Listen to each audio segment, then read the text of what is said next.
Chapter 139. What? Hearing his words, Jianghu couldn't help but smile. It seemed that Moses Adams was a person who understood people's hearts very well. To put it bluntly, Jianghu was a person with a tough mouth but a soft heart. In fact, more often than not, as long as he gave in and paid a price, he could get away with it. After all, he was just a nouveau riche, not a noble who valued face more than anything else. Now that he heard that Moses Adams had brought him something, he looked at it curiously. Here. Seeing Jianghu's expression, Moses Adams also showed a kind smile. He knew that he had passed this time. Then he handed Jianghu an envelope. Jianghu took the envelope and glanced at it. He knew what was inside. It should be the tickets for the 2015 NBA All-Star Game because the outside of the envelope was printed with the promotional poster for the 2015 NBA All-Star Game. Although he already guessed what was inside, Jianghu was still very happy to open the envelope. After opening the envelope, he found a magnetic card inside. This is the NBA All-Star Game ticket package. It includes the open practice for the All-Star Game on the 13th, the Masters Game and Rookie Challenge on the 14th, the All-Star Weekend Challenge on the 15th, the Development League All-Star Game on the 16th, the concert before the All-Star Game, and all the tickets for the All-Star Game. My seat is in the first row of the Eastern All-Star Game. If it wasn't held in New York this time, I wouldn't have been able to get such a good seat, but it really took a lot of effort to get it. Looking at Jianghu, Moses Adams said with a smile. Hearing his words, Jianghu curled his lips. He knew that Moya Adams was exaggerating, but he really liked this thing. I won't pretend that yesterday didn't happen. Next time, Mr. Adams, if I can't find you and have to wait 23 hours before I see you, then you can say goodbye to my dollar forever. Although this gift was very thoughtful, Jianghu still decided to give him a warning and let him know that he was not a pushover. That's what I should do. It was my mistake this time. Moses Adams quickly nodded when he heard that Jianghu had decided to turn the page. Sometimes, it wasn't a big deal to admit a mistake. After all, nobody would make life difficult for a green dollar. Tell me about this incident. Leaning back on the sofa, Jianghu asked Moses Adams. Looking at Jianghu, Moses Adams slowly said, "This time, to be honest, you won't get any benefits, because these people really don't have anything." The nature of this incident was determined very quickly. It was very clear that Jianghu had been attacked. The police had indeed found Scheitklev's wallet on the thief's body, and they had also found the fingerprints of these people on the switchblade on the floor. Moreover, it wasn't the first time these people had done something like this. Although they were really pitiful, as Jianghu said, this wasn't the reason for their crimes. These people were basically people with physical disabilities. America's society was essentially a capitalist society. Therefore, although there were some welfare organizations that would accept such people, their lives in the welfare organizations were not very good. After all, it cost a lot of money to raise a person, and everything in a capitalist society required money. Even the air they breathed had to be taxed. Under such circumstances, it would be strange if their lives were good. So, from a young age, they learned the law of the jungle and the welfare agency. The stronger, the more ruthless, they could eat more. The thin and weak, if they didn't do anything, they couldn't even fill their stomachs. Moreover, the most important thing was that the welfare agency couldn't take care of them for a lifetime. When they reached adulthood, the welfare agency would ask them to do some things, and they would accept the food and accommodation provided by the welfare agency in return. Many people couldn't accept this, and they were more willing to leave the welfare agency. But when they were young, they put more energy into how to fill their stomachs. In addition to their congenital deficiencies, it was difficult for them to find a job after entering society, and they didn't have a clear position. Over time, in these big cities, they were led astray by society and formed their own culture. When the men grew up, they became thieves and robbers. Of course, their main business was pimping. When the women grew up, they had no other choice but to sell their bodies to make a living. Speaking of which, this was a group of pitiful people. Even Jianghu felt quite uncomfortable when he heard it. He felt like he wasn't a good person, but when this feeling rose, Jiang Hai shook his head. What kind of Virgin Mary plot was the most unacceptable? Forget it, I won't sue them. After thinking for a while, Jiang Hai shook his head and let these guys go. My boss is really a kind guy. Hearing Jiang Hai's words, Moshe Adams also said with a smile. Well, some people with criminal cases will be locked up, and some who didn't commit any crimes will be educated in the police station for a few days at most, and then sent back to the welfare agency. They may also be dismissed on the spot. Hearing Jiang Hai's words, Moshe Adams thought for a while. According to the local laws of Boston, the situation was basically like this. After listening to Moshe Adams's words, Jiang Hai asked carefully. This time, a total of 36 people were caught in the den. 13 of the men, the 13 people who were killed by Jiang Hai, had crimes on them. Robbery, car theft, they all had criminal records. This time, they were in prison. It was estimated that they wouldn't be able to come out for a few years. There were also 23 women. Basically, they would not be punished too severely. It was the same as the law in Wuxia. Being a special service person did not constitute a crime. After the general den in China was raided, except for the organizer who would be sentenced, the people below would not be sentenced. At most, they would be locked up for 15 days and pay a fine of 5,000 yuan. The situation in the United States was similar. At most, they would be dismissed from the state. If you want to do it, you can go to other states to do it. After all, there were many states in the United States that were very open to this kind of thing and had licenses. However, after Jiang Hai heard this, he was a little uncomfortable. It was not that he thought the punishment was light. It was because he felt that if these people were released, they would probably do what they originally did. After all, they had no other way to survive. Those men dared to attack him, so he just ignored them. However, those women were a little pitiful. He remembered how bad the environment was after he chased them to the alley yesterday. Those women's eyes were so numb and lifeless when they looked at him. If he didn't know about this, it would be just that. But now that he knew, he still felt a little sorry if he didn't do anything. But what can he do? He didn't know himself, but fortunately, there were still 15 days to think about it. Those women are going to be locked up for 15 days, right? Looking at Moses Adams, Jiang Hai asked him. 21 of them are, but there are 2 twin sisters. They may not be, because the elder sister is the one who stole your wallet. It seems that there are no other cases except for this case. The younger sister has no criminal record, so the police are now waiting for your answer. If you want to pursue the matter, you will arrest the elder sister. If you don't pursue the matter, they may be released directly. Hearing Jiang Hai's words, Moses Adams thought for a moment and said, Sisters? Let's go and have a look. Hearing his words, Jiang Hai's brows couldn't help but raise. He didn't expect that the thief he caught yesterday turned out to be a girl. Thinking about how he felt when he searched the wallet yesterday, but the girl was really too thin, almost like a bag of bones. Jiang Hai almost searched her upper body, but he didn't find that she was a woman. Suddenly, Jiang Hai wanted to see these people, because he still couldn't make up his mind about what to do. Okay.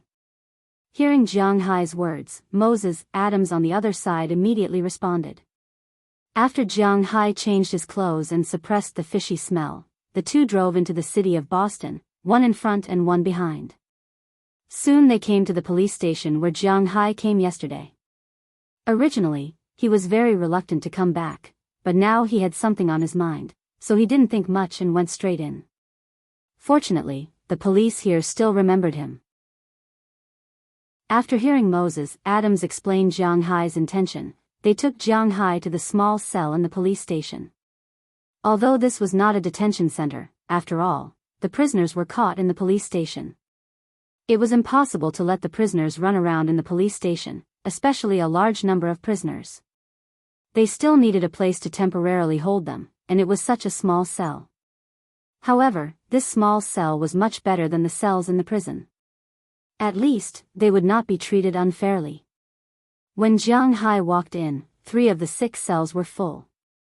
One of them was holding the 13 people defeated by Jianghu yesterday. Some of them needed treatment and were still in the hospital. The rest didn't need treatment or had already been treated. When Jianghu came in, these people raised their heads and looked at Jianghu. But at this time, there was only resentment and a strong murderous intent in their eyes. After all, it was because of this man that they didn't get the money, were caught, and were beaten. If eyes could kill, Jianghu would have died thousands of times. Originally, Jianghu still had some pity for these people, but when he saw the eyes of these men, Jianghu's heart calmed down. He knew that these people were no different from normal prisoners.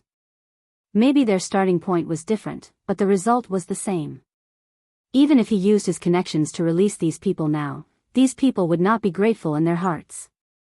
Instead, they would look for opportunities to retaliate against him, or go out and resume their old business, causing more innocent people to suffer. They were not wronged at all.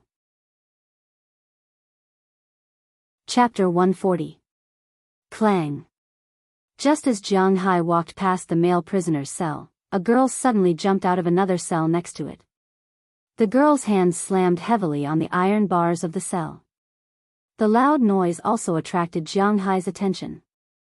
The girl looked about 1.6 meters tall, with short brown hair and a small face, about the size of a palm.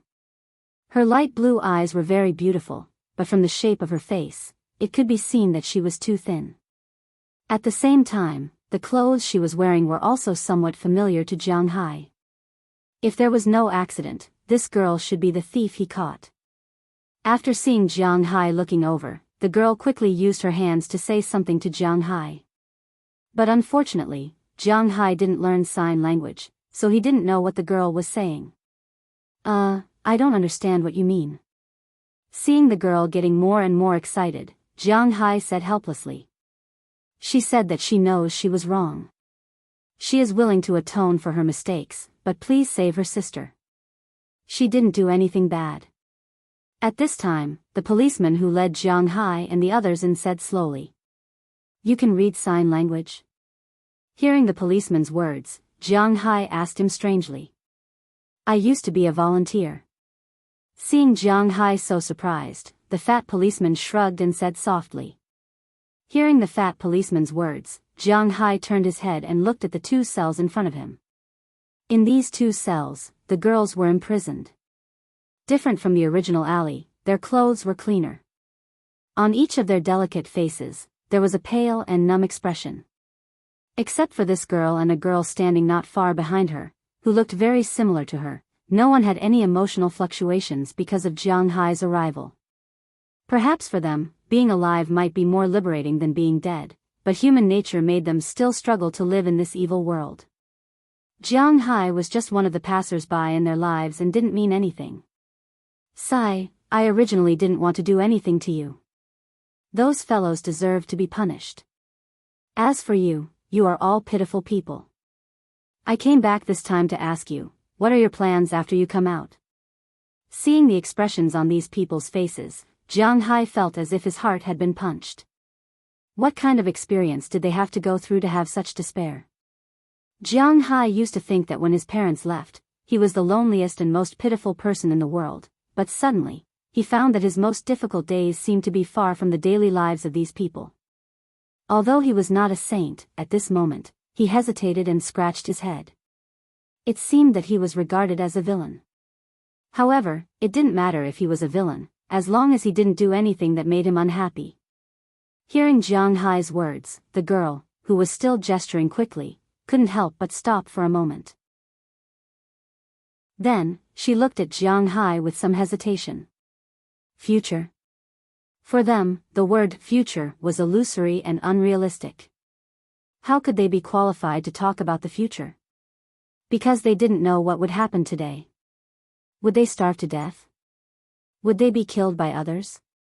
Towards this world, this society, now, they had almost fallen into despair.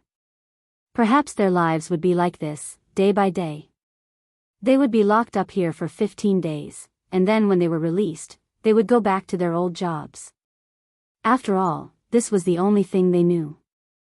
Now that they heard Jiang Hai's words, the girls here were a little confused.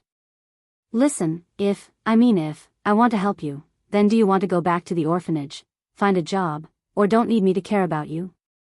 Looking at the women in front of him, to be exact, they were girls because these women were not very old. Jiang Hai had read their information before coming in. Among these women, the oldest was only 22 years old, but she had already lived there for 6 years. That kind of environment would have a great impact on people's lifespan. The oldest in this group was the leader of the 13 men. He was also a deaf and mute person. He was 31 years old this year. Although he wasn't very old, he had already lived in that place for 17 years. Before these people, there were many groups of people in that place, but it was very difficult for them to live past 25 years old. Among these women, the oldest was 22 years old, and the youngest was only 14 years old. They were the twins. Maybe it was because the twin sister was a thief, or maybe it was because they were still young, so they hadn't sold their bodies yet. However, this was only temporary. In a few years, they would also follow this old path. Now that they suddenly heard Jiang Hai's words, the people here were stunned. Many of them couldn't help but raise their heads and look at Jiang Hai. They wanted to know whether Jiang Hai was telling the truth or not. This could be seen from their eyes. Boss, are you serious? When these women raised their heads and looked at Jiang Hai, Moses Adams, who was behind Jiang Hai, also stood up and asked hesitantly. After all, these women's identities were not so clean. Well, I'm serious. In my manor, there is a winery that will start planting grapes this year. I think they will be good winemakers. Hearing Moses Adams' words, Jiang Hai shrugged. Originally, he didn't decide whether to help these people or not, but when he saw the numbness of these people, he decided to lend a helping hand. If that's the case, I won't say much. Boss, although I'm very grateful to you, it's easy to hire them, but it's not so easy to change them. But there is also an advantage, which is that they can help you avoid taxes. Hearing that Jiang Hai even arranged a place for them, Moses Adams couldn't help but hesitate for a moment, then sighed and said, "It's not easy to change them, it's quite troublesome. One must know that these women's identities are very special. Ordinary manners want to hire them only to avoid taxes, and hiring 1 or 2 is enough. But how many does Jiang Hai want to hire?" He believed that if Jiang Hai said this sentence, at least 10 of these women would be willing to work. 10 deaf and mute girls, and deaf and mute girls who used to be professional women. By then, it would be more than just a little troublesome. It's estimated that those welfare agencies and the like would run to Jiang Hai every 2 or 3 days. To see if they were abused, to see if they were not allowed to eat well, to dress well, to see if the work was heavy, to see if they were discriminated against, to see if they would make some unreasonable requests, etc. When these people were about to starve, no one was willing to pay attention to them, but when someone stretched out a helping hand, there were often some defenders who would stand up and nitpick at the bones in an egg. I don't care about that. I just want to help you. Let me tell you, although this matter is more or less related to you, I don't want to mention it again. Now, I'll help to provide a position in the winery. I'm not very clear about the specific work, because I don't know how to make wine, but I guess you'll just have to take care of the grapes and pick them after the season. I won't give you a small amount of money because of your relationship with the people outside. Money is equal to the people outside. Food, accommodation, and food will be beef and fish, because there are also cattle and fish in my manor. The place you will live in will be a standalone villa, but you may need to squeeze in and sleep in the villa. If you don't want to, and want to go back to the orphanage, I will ask someone to send you back. If you don't need my help, I can also bail you out, but once you're out of the door, it has nothing to do with me. Looking at these women in front of him, Jiang Hai said seriously. Hearing Jiang Hai's words, some people who were still doubtful, or even completely numb, suddenly became interested in Jiang Hai's proposal. Of course, there were still many people who were still numb, such as the oldest woman. At this time, she was still looking at the roof, without a trace of anger. If it weren't for the fact that her chest was still moving up and down, proving that she was still alive, she would be no different from a corpse. Obviously, this woman had no hope for life at this time. This was not something that Jianghu could change with a few words. All right, let's bail them all out. The words that needed to be said had been said, and Jianghu did not want to say any more nonsense. He had already done his duty. After getting up, he said to Moses Adams, "Let's go." In response to Jianghu's words, Moses Adams shrugged, although he did not think that Jianghu had made a clear choice. But Jianghu was the boss, and he had the final say. These women did not have any criminal records, so they only needed to pay some money and they could leave. Although Jianghu lacked money, he did not lack this. The 23 women were sold for a total of $11,000. That was equivalent to $500 per person, and the twin sister who did not commit any crime did not need to pay. When all the formalities were done, Jianghu also left the police station with the 23 women.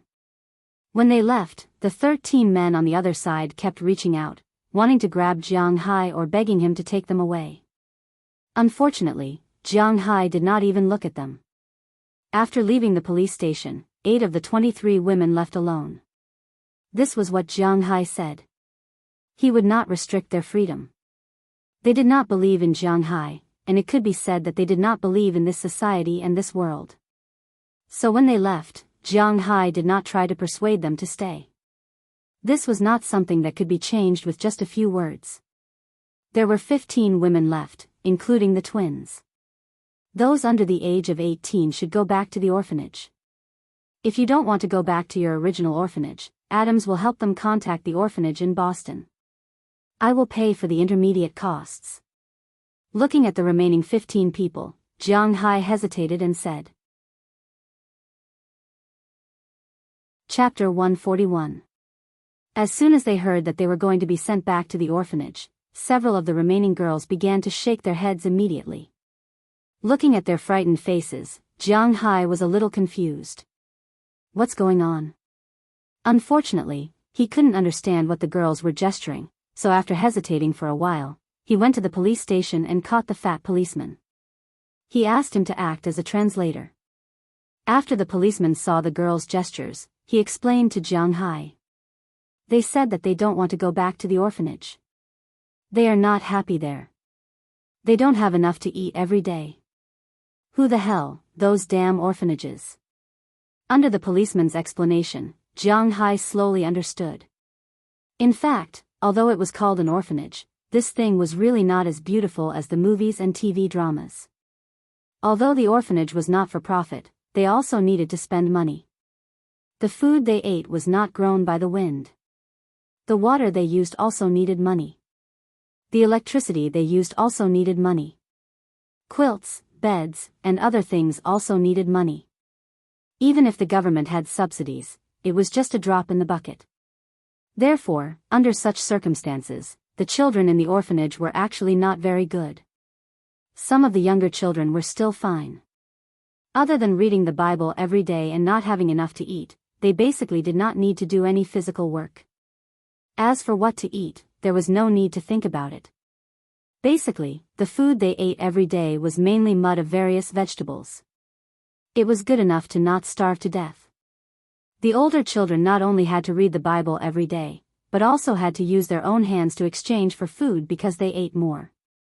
It was natural for them to do odd jobs in the orphanage, so there was no need to say much about it. In addition, they also needed to make some small biscuits, small food, and so on. They went to the parking lots, squares, or outside their homes in the rich district to sell these things. The money they sold back did not belong to them, but they had to hand it over. At the same time, everyone had their own business target every month. If they didn't achieve it, although they wouldn't be punished, they would have to eat less and be locked up in a small dark room. It was a common occurrence. Normal welfare institutions were like this. Not to mention the abnormal welfare institute these children were staying in. In such a welfare institute, people were more violent and irritated. Otherwise, they would not be willing to leave a place where they could at least sleep. Now that they heard that Jianghu wanted to send them back, they quickly shook their heads. They didn't want to go back. I can't do anything if you don't want to go back. I can't hire underage people to come to my manor. It's against the law. Although Jianghu was not afraid of the law, it did not mean that he would take the initiative to break the law. No matter where he was, hiring child labor was going to jail. Upon hearing Jianghu's words, the girls stopped and lowered their heads helplessly. Among the 15 girls, the oldest was 21 years old, and the youngest was the pair of 14-year-old twins. 8 of them were over 18 years old, and 7 of them were underage. 3 of them were 17 years old, 2 of them were 16 years old, and this pair of 14-year-old twins.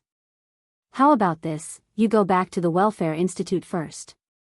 When you are 18 years old, you can come to me again. I will definitely hire you. Looking at the girls' gloomy expressions, Jianghu scratched his head and promised the girls. Hearing Jianghu's words, the 5 older girls among the girls looked at each other, hesitated, and nodded weakly. Seeing that the girls agreed, Jianghu was relieved.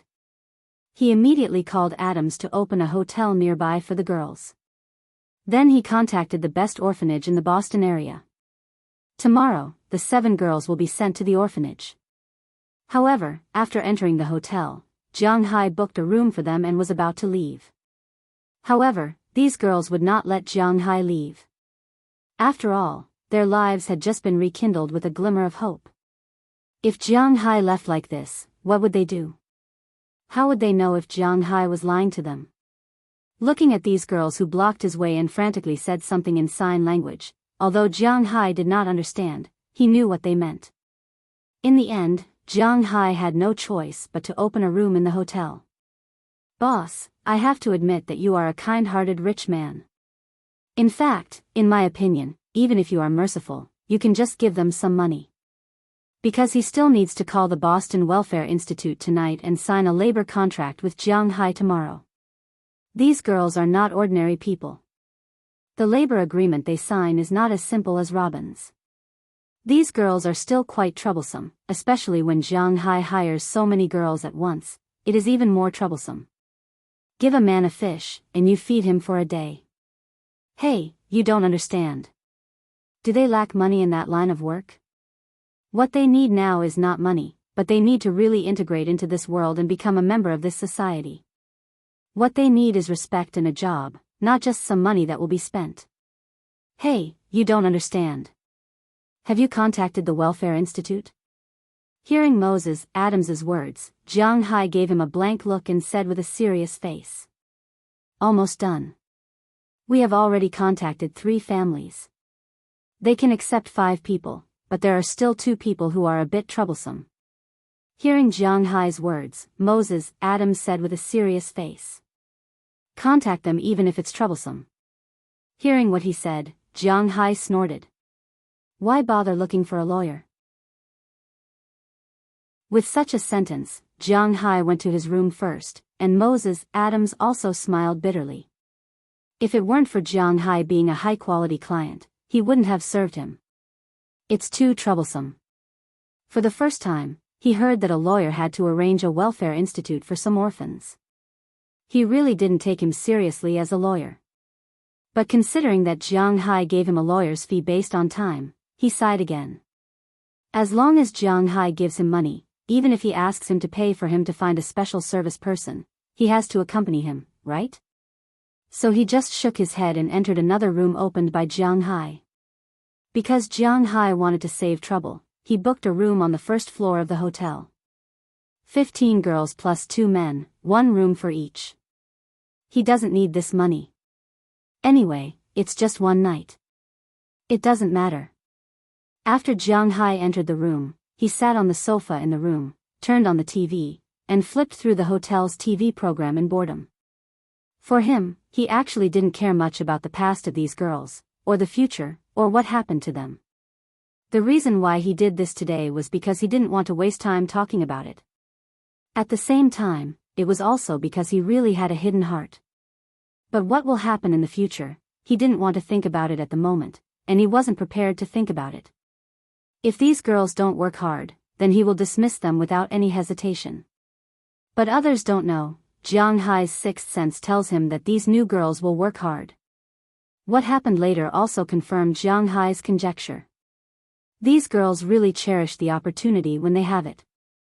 Bang bang bang, just as Jiang Hai was thinking about it, there was a knock on the door. When Jiang Hai heard the knock on the door, he couldn't help but be stunned. Who would knock on his people in the middle of the night? Out of curiosity, he walked to the door and opened it. But when he opened it, he was stunned because the person who knocked on his door was none other than the 14-year-old sister, the girl who stole Shendy Clive's wallet. Oh, what's the matter? Looking at the girl in front of him, Jiang Hai looked at her strangely and asked. Ah. Hearing Jiang Hai's words, the girl began to gesture. She also knew that Jiang Hai couldn't understand sign language, so her gestures were very slow. Sign language, in fact, is a kind of symbolic memory of movements. It is mainly based on association. After Jiang Hai looked at it a few times, he probably guessed it. The girl's words were, "Please don't let them leave." The them he was referring to, if nothing unexpected happened, should be her and her younger sister. Why don't you want to go to the Welfare Institute? Yes, the life there may not be good, but I contacted the best welfare institute here. It should be better than the one you stayed in before. I promise, as long as you are willing to come to my manor to work after you are 18 years old, I will hire you. Seeing the girl's gesture, Jiang Hai said seriously. But the girl shook her head after listening to Jiang Hai's words, and she kept gesturing just now, which also made Jiang Hai a little overwhelmed. Seeing the hesitant look on Jiang Hai's face, the girl seemed to have made up her mind. She took a step forward and stood in front of Jiang Hai's door. With a force of her hands, she directly took off the tattered cotton-padded clothes she was wearing outside. As soon as the cotton-padded clothes were taken off, Jiang Hai was shocked. This was because at this time, the girl was not wearing any other clothes. She was only wearing a pair of pants, but her upper body was bare. But unlike other women's bodies, Jiang Hai's reaction was different. In addition to surprise and fear, there was also a trace of pity. This was because although the girl was 10 years old, her body was almost undeveloped. From Jiang Hai's perspective, he could clearly see the ribs on her body. This girl was extremely thin. Put it on, what are you doing? Forcibly turning his head, Jiang Hai pulled up the girl's clothes again, but the girl kept on taking them off. Her eyes were fixed on Jiang Hai. She had made up her mind to use her body in exchange for the opportunity to stay. This time, Jiang Hai really did not know what to do. Boss, the last orphanage also replied. Boss, I'm disturbing you. At this time, Moses Adams, who was in the next room, also finished his phone call and walked over to report the news to Jiang Hai. But as soon as he walked over, he saw this scene. Don't say those useless things. It's like this. Hearing his words, Jiang Hai wanted to kick him to death. He glared at him and quickly explained. Hearing Jiang Hai's words, Moses Adams's face was also a little embarrassed. Mr. Jiang, I have no other choice. If you don't want to hire child labor, then you can only adopt them. Chapter 142. Adopt your ass. Which country's law allows a 27-year-old single man to adopt two 14-year-old deaf and mute girls? Hearing Moses Adams's words, Jiang Hai almost went berserk. If he had salt soda next to him, he would probably spray Moses Adams to death. What kind of idea is this, adopt? Not to mention whether he agrees or not, the law of the United States will not allow it. He now has some doubts about whether Moses Adams is a lawyer or not. Hearing Moses Adams's words, the girl, who thought it was impossible, couldn't help but raise her head, her eyes full of hope, but when Jiang Hai saw this glimmer of hope, he was a little speechless. If the truth is really as simple as he said, but the problem is, things are not as simple as he said. Jiang Hai doesn't believe that this guy doesn't know what he knows. Hearing Jiang Hai's words, the girl's eyes showed a trace of frustration. She bit her lip gently and didn't speak. She just stared at Jiang Hai with her big eyes, hoping that this matter can still be turned around. No, Mr. Jiang, you got two things wrong. First, you are not single, you are already married. Second, you are a rich man. This may be a bit troublesome for others, but for you, it is not very troublesome. Looking at Jianghu, Moses Adams said with a smile, but looking at his smile, Jianghu wanted to beat him so much. I am single, I am divorced. Looking at Moses Adams, Jianghu said very clearly. No, you are not. Well, even if you are divorced, why don't you go back first, and then inform the people from the welfare agency to come and deal with this matter? Hearing Jianghu's words, Moses Adams was about to say something, but he quickly shut up. He also knew that he said too much. Jianghu is obviously unwilling to adopt this pair of sisters, so he seems to have done something wrong with his good intentions. If it was before, he would have woken up long ago. But there is no other way. He hasn't slept for nearly 48 hours. Yesterday morning, he was still in Miami and only took a nap on the plane. Today, he has been running for Jianghu, a big client. Now his brain really can't keep up. If it doesn't work, I can only do this. Kid, you heard it. In fact, I am not qualified to let you stay, but if you really don't want to go to the welfare agency, then wait for the people from the welfare agency to come, then you can talk to them. Looking at the girl beside him, Jianghu said slowly. Hearing Jianghu's words, the girl hesitated for a moment. She knew that no matter what she did now, Jianghu would not change his mind. The only way to stay here is to find a way from the people from the welfare agency.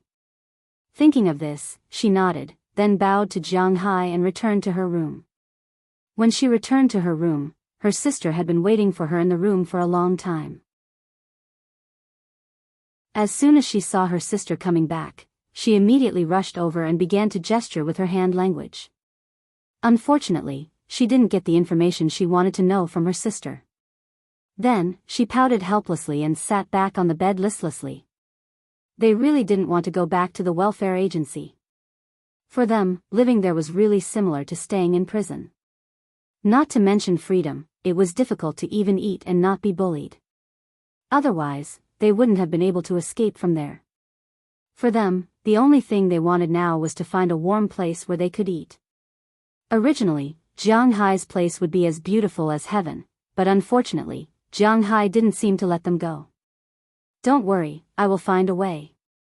Looking at her sister's sad look, a trace of reluctance flashed in the eyes of the older sister. Although they were born only a few minutes apart, she, as the older sister who came to the world first, must find a way to take care of her younger sister. Then, she began to gesture with her younger sister. You bastard, are you trying to kill me?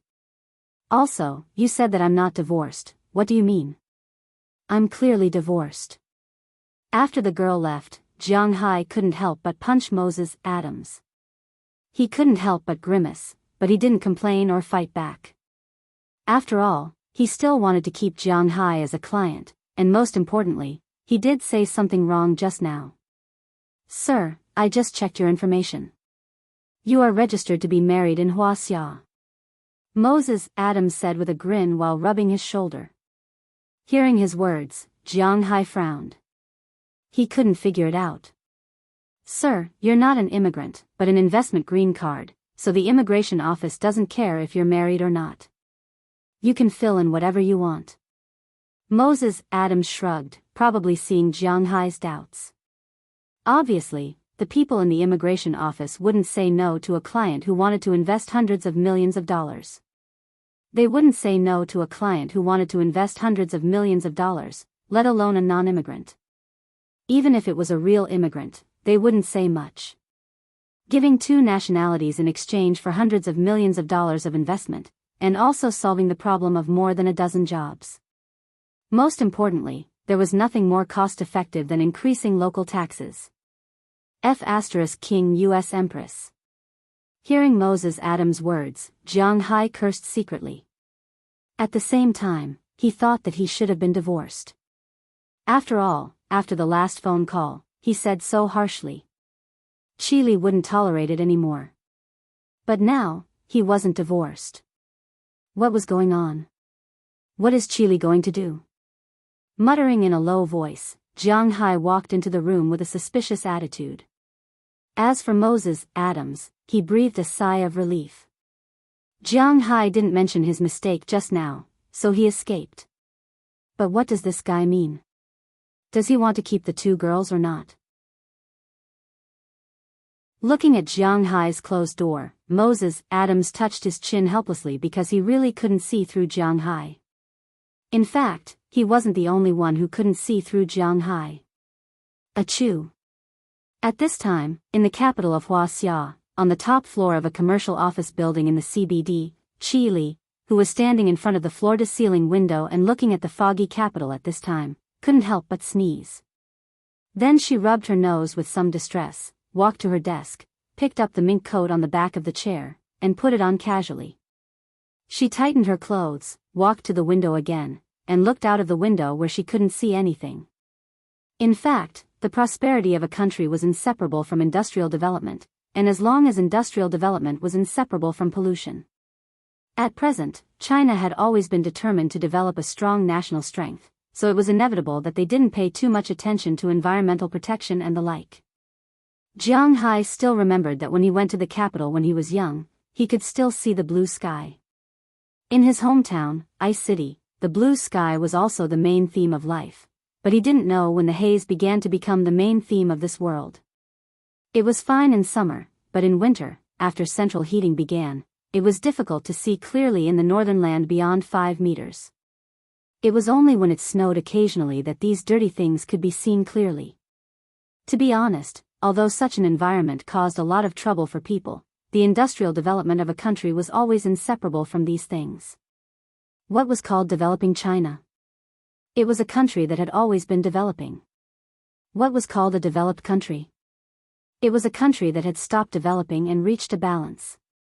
If it continued to develop, there wouldn't be much effect. Only then would it be called a developed country.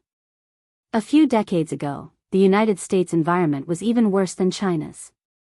Sewage flowed everywhere, and the air pollution index was off the charts. But after World War II, they had always been the world's leader.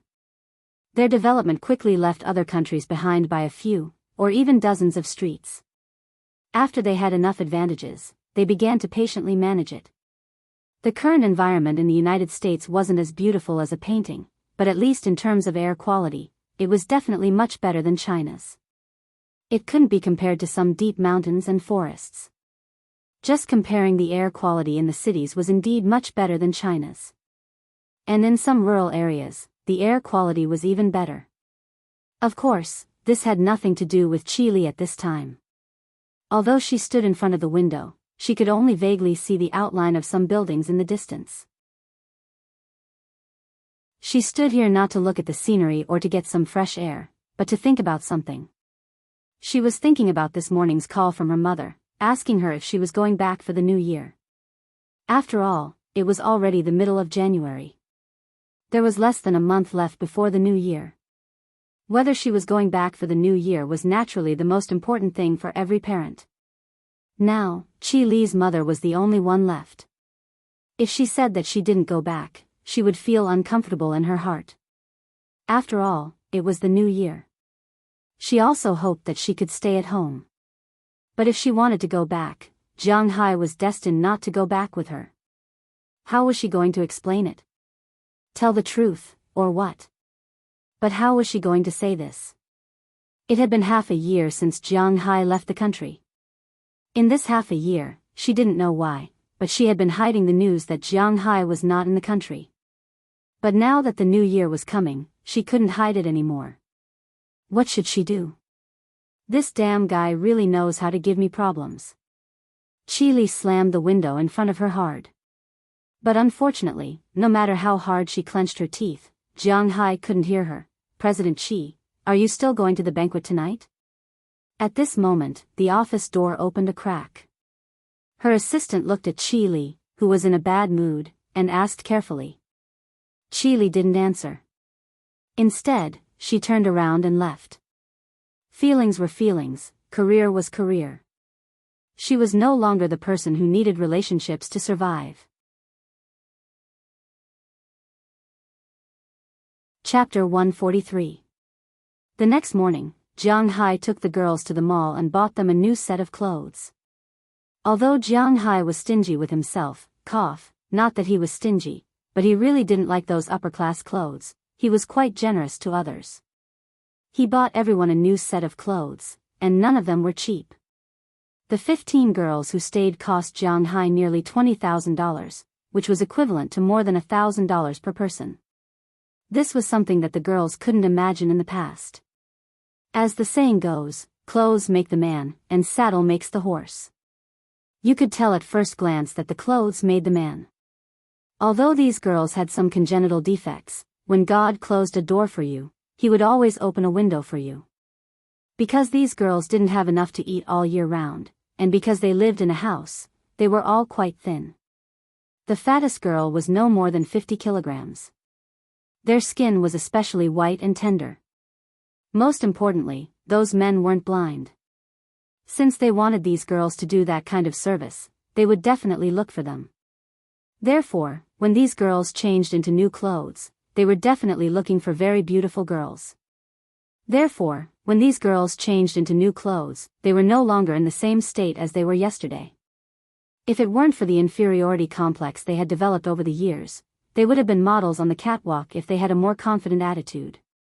Looking at these girls, Jianghu couldn't help but stare. To be honest, among these girls, some of them didn't lose to Clive in terms of looks. Of course, they didn't win either.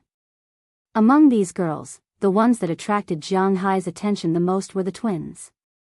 After washing up, the two girls were really very beautiful. They had big blue eyes, white skin, and golden curly hair. Everything matched the characteristics of blonde beauties. However, they both had small palm-sized faces.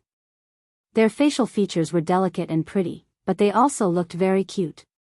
Especially after changing into the same clothes, even Jianghu was stunned. They were indeed a pair of perfect big lolas. In particular, this pair of big lolas kept looking at Jianghu with pitiful eyes. This made Jianghu a little unable to stand it. After changing into the clothes, Jianghu treated these people to a big meal. After the meal, the welfare institutions that he had contacted had already sent people to pick up the girls under the age of 18. Although these girls were very reluctant, compared to trusting Jianghu, perhaps returning to the welfare institution was a good way out. Especially after they learned that the new welfare institution that Jianghu found for them was indeed much better than the previous one, they were also a little tempted. And even if they were unhappy in the welfare institution, they still remembered Jianghu's words. When they reached adulthood, they could go to Jianghu. Jianghu would definitely hire them. This was also their way out in the future. After these girls left, 8 of the remaining 10 girls first went to the nearby hospital with Jianghu to do a comprehensive physical examination. Since Jianghu wanted to hire them, he naturally needed to do a checkup. This was not him being narrow-minded, but he needed to know if his employees' bodies were suitable for employment. After all, they had worked in that kind of work before. Jianghu was very afraid that they would carry some untreatable germs. That would be troublesome. Fortunately, these women only had some ordinary trauma diseases in addition to extreme malnutrition and hypoglycemia. The imagined diseases did not exist. Then they went to the lawyer's building of the local welfare institution and signed a labor contract because the nature of their work was different from that of cowboys and fishermen. They did not have these survival skills, so Jianghu only let them do some casual work. Their main job was to plant grapes. When it was time to make wine, they naturally had to pick the grapes. Of course, under normal circumstances, they also needed to take care of the vegetables in the manor. Other miscellaneous work was also given to them. Of course, it was within their capabilities. For example, they regularly cleaned some weeds on the ground or cleaned the parking lot. For these jobs, they were still competent. After all, it did not require much skill, and it was not very tiring. Jianghu gave them $400 a week, which was $2,800 a year. Although it was not much, it was at least much less than their previous income. However, they gained dignity here. Most importantly, they did not need to spend anything. Jianghu took care of their food and accommodation. If they did not want to work, they could leave at any time. Jianghu would not stop them. Most importantly, the money they earned in the past wouldn't be in their hands. Otherwise, they wouldn't be able to live in that place and dress like that. Do you think those 13 men are just decorations? Therefore, when they saw such an agreement, the remaining 8 girls quickly signed it. For them, being able to work in Jianghu's manor was like a new life for them. The other terms of the contract were similar. The only difference was that the welfare agency would come down to check on them from time to time. They would check to see if Jianghu had abused these special girls, or if something had happened that should not have happened. In the eyes of the welfare agency, although Jianghu helped them solve the problem of the 8 girls' jobs. But who knew if Jianghu had bad intentions? After all, these 8 girls were very beautiful. In this regard, Jianghu could only laugh. He had nothing else to say. After the 8 girls had signed the contract, Jianghu specifically called Robbins, who was still in the farm, and asked him and Philemon to drive the remaining 2 cars together. Otherwise, they really could not fit so many girls. After finishing the matter, Jianghu's 2 F-750 also appeared on the streets of Boston. Although there were many luxury cars on the streets of the United States, the sudden appearance of 3 super pickup trucks still attracted a lot of attention, especially these 10 girls. They originally thought that Jianghu's car yesterday was overbearing enough. But today, when they saw the F-750 that was bigger than the F-650, they were shocked again. Some of them carefully climbed into the car. Perhaps they were still afraid of Robbins and Philemon. They did not dare to sit in the front passenger seat but crowded in the back. Robbins and Philemon were also a little speechless about this. Do they look like bad people? Well, these 2 guys really don't look like good people. There were 6 people in the 2 750s, so there were 4 people left. Naturally, they squeezed into Jianghu's car. Fortunately, the car was very wide, and these girls were not fat, so they could still squeeze in. As for Jianghu's front passenger seat, the oldest girl among these girls sat there. In any case, they finally got all of them in. Then Jianghu, Robbins, and Philemon got up and brought the remaining 10 girls back to his manor. The 2 girls had not found a place yet, so they came back together.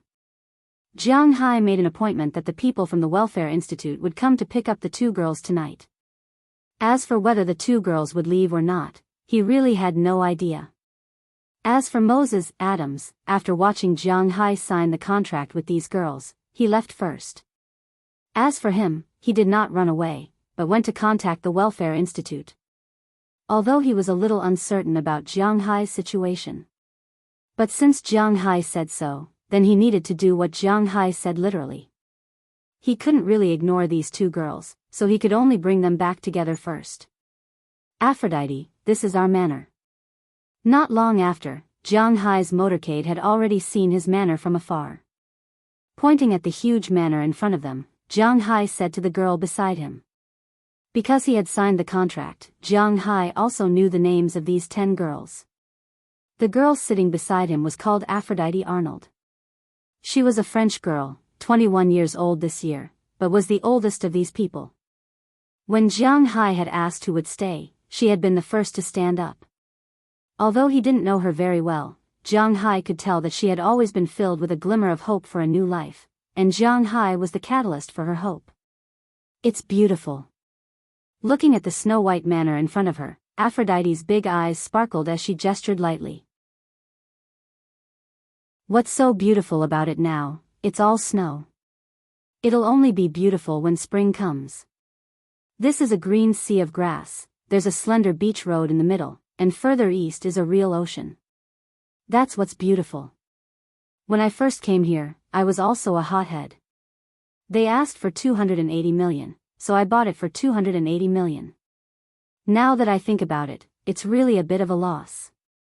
Although Jianghu didn't know sign language, after a day of contact, he basically knew some things and explained to the girl.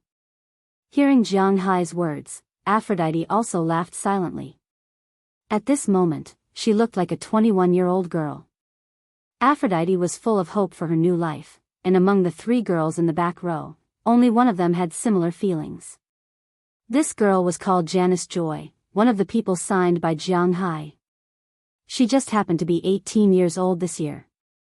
Her skin wasn't particularly white, but was a very healthy wheat color. She had a head of long brown hair and single eyelids, but her eyes weren't small and were slender.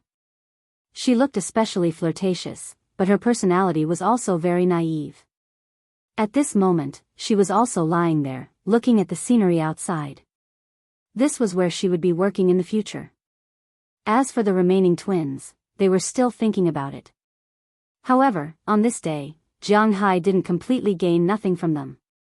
At least he knew their names. The older sister was called Daliana Evelyn, and the younger sister was called Marian Evelyn. Through the understanding of the association, this pair of sisters were the only girls who had been abused in the orphanage.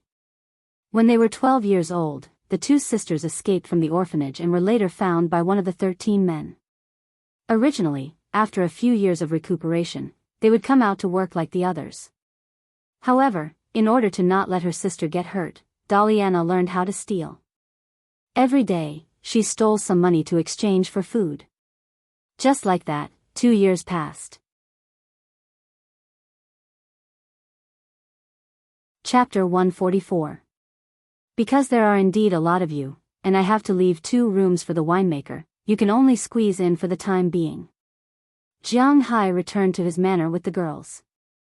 After parking the car, he took them into the residential area. Of course, when they walked in, they attracted the attention of the people in the manor. After all, they were young and beautiful. It would be strange if the men did not look at them. The fishermen and Philemon were fine, since they had families. If they looked at them too much, they would be punished.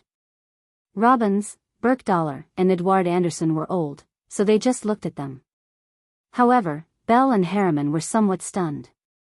Even when the girls got off the car, the two of them took the initiative to help the girls carry the toiletries that Jianghu bought for them.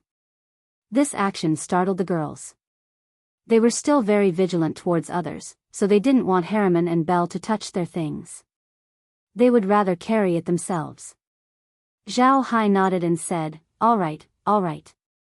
Harriman and Belle were very hurt by this.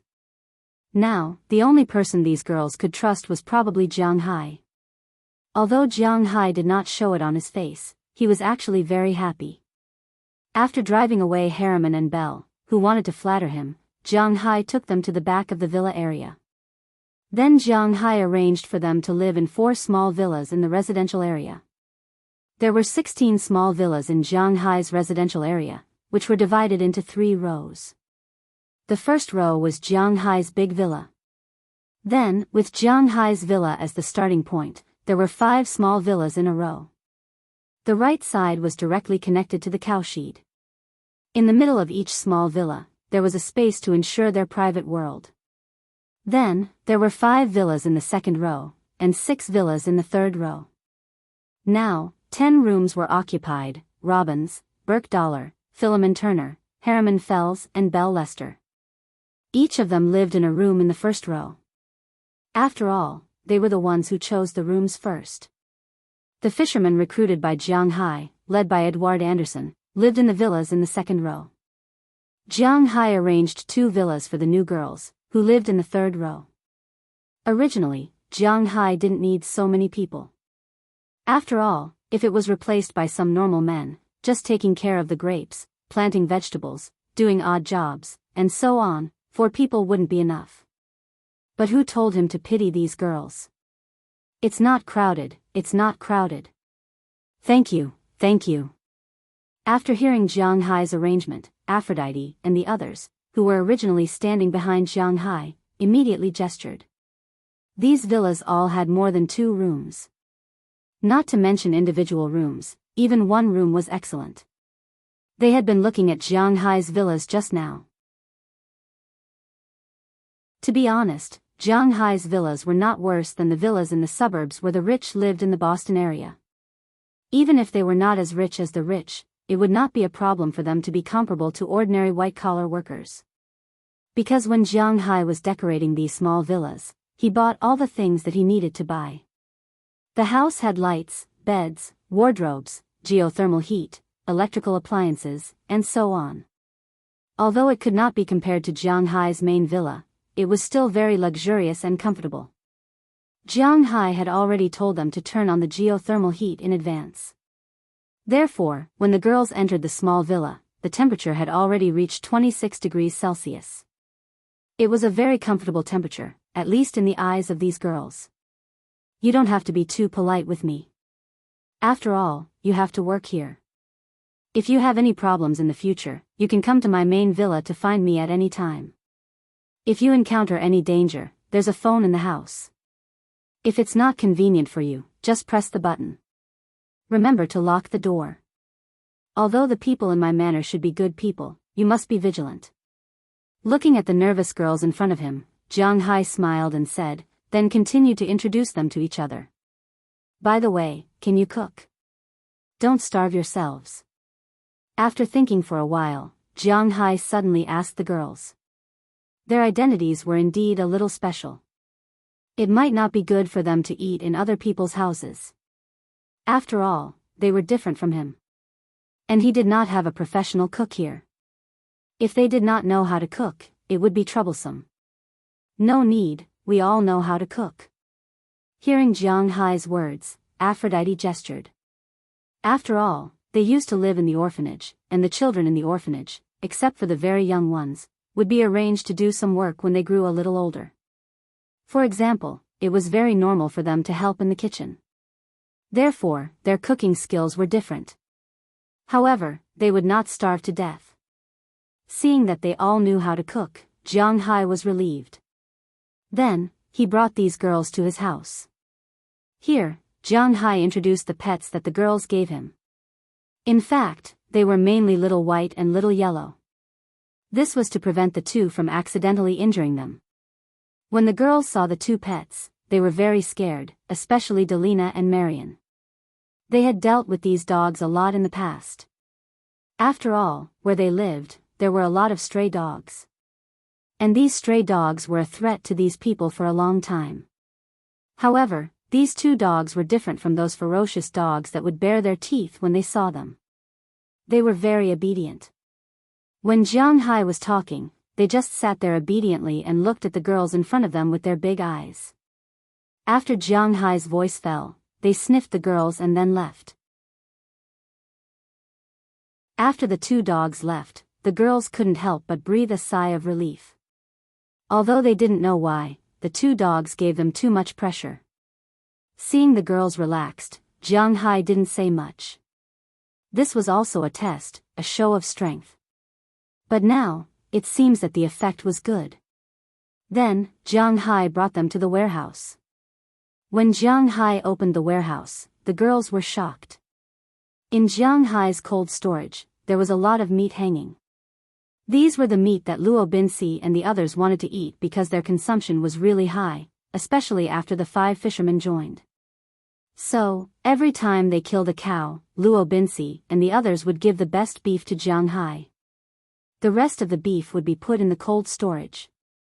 Whoever needs to eat it can come and get it, it's convenient. Jianghai's house had 3 cold storage, one for frozen meat, one for frozen fish, shrimp, and crabs, and one for storing vegetables. Of course, Jianghai also had a small warehouse in his villa, which was used to store the good things he liked to eat. In front of the surprised eyes of these girls, Jianghai opened the 3 warehouses. Seeing this, the girls' eyes widened even more. As long as you don't waste anything, you can eat as much as you want.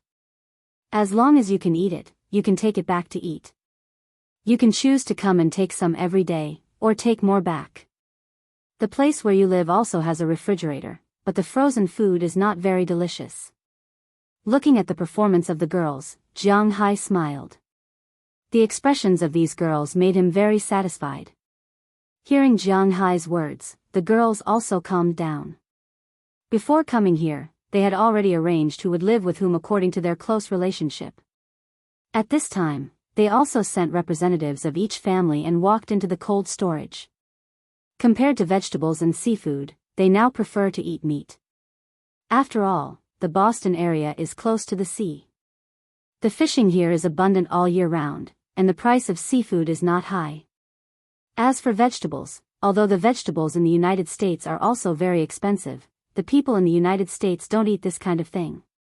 Compared to other foods, they prefer beef. At most, after taking a lot of beef, they take some vegetables to season it. Jianghu watched them take all the food and sent them back to the room where they lived. It's still winter in the next 2 months, so there's no way to grow grapes or vegetables. You should take care of your bodies first. You are too thin now. I want to raise some laborers, not models. Wait until March, when the harvest will start. When Jianghu left, the girls breathed a sigh of relief. Then, a happy smile appeared on their faces again. Although they had imagined what kind of place Jianghu's place would be, they didn't expect it. But they really didn't think that Jianghu's place would be so good. There was a warm, comfortable, spacious villa to live in, good beef, fish, shrimp, vegetables to eat, TV to watch, and even their own private space to receive a weekly salary. They didn't have to worry about anything, they didn't have to starve. Compared to where they used to live, this was heaven. After Jianghu left, the girls began to get busy. They checked their rooms, every brick, every tile, even the water meter, gas meter, and electricity meter. They carefully looked at it for a long time before they started to cook. Although the cooking wasn't delicious, for them, it was the best delicacy. They were full for the first time in many years. Lying on the big bed in the bedroom, many of them fell asleep as soon as they touched the pillow, even though the sun hadn't completely set at this time. As for the leader chosen by the girls, Aphrodite Arnold didn't fall asleep. Instead, she lay on the bed, blinking her big eyes and looking at the white ceiling above her. At this moment, her heart was filled with Jianghu. This man had rescued her from that dark world. Towards Jianghu, 90% of her heart was filled with gratitude, and the other 10% had some special feelings. At this moment, Jianghu didn't know about this. After settling the 8 girls down, Jianghu returned to the villa. Looking at the 2 girls in front of him who had yet to find a way out, Jianghu couldn't help but smack his teeth. I hope the people from the Welfare Institute will be able to persuade them. Chapter 145. You're here. Please come in.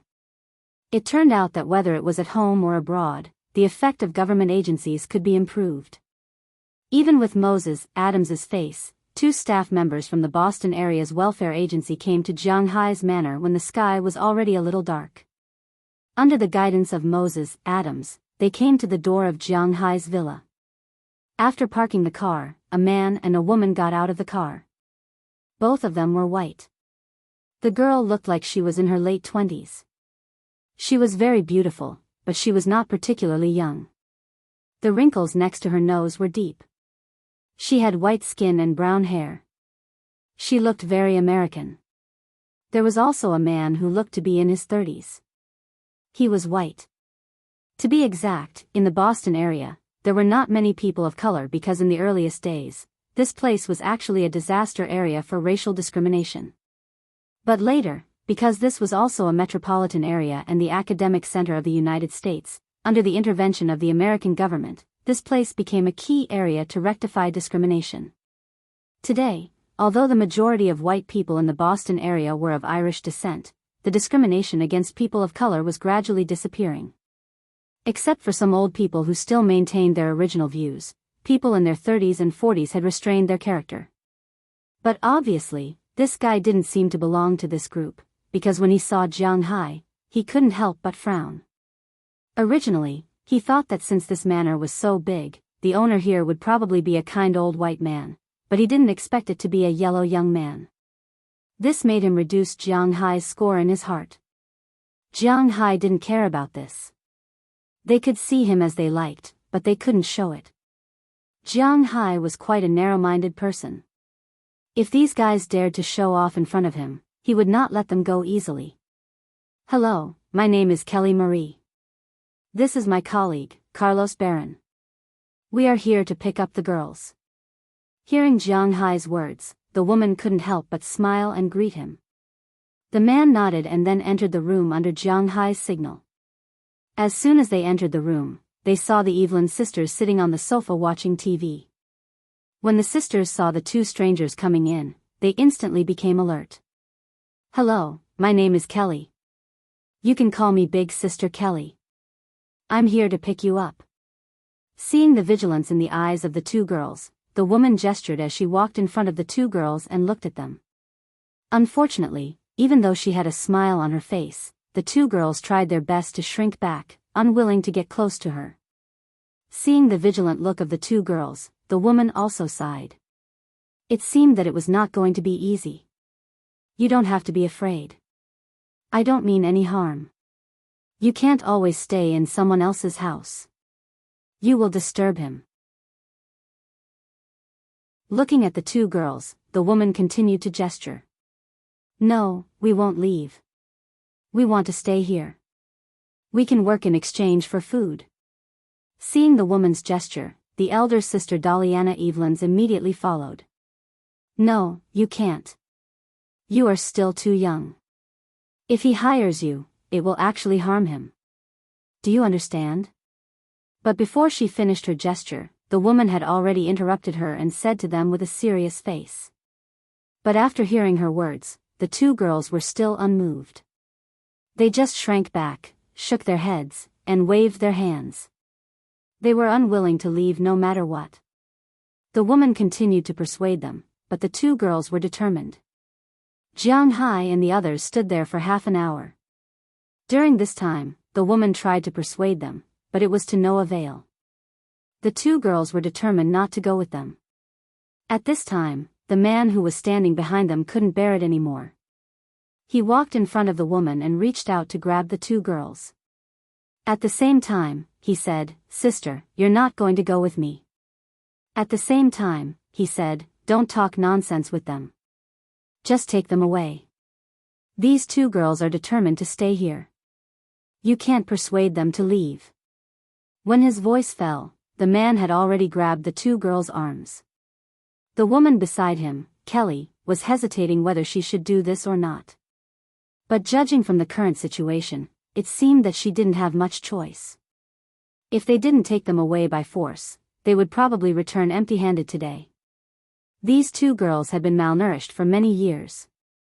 Their bodies were so thin that they were almost like a layer of skin wrapped around bones.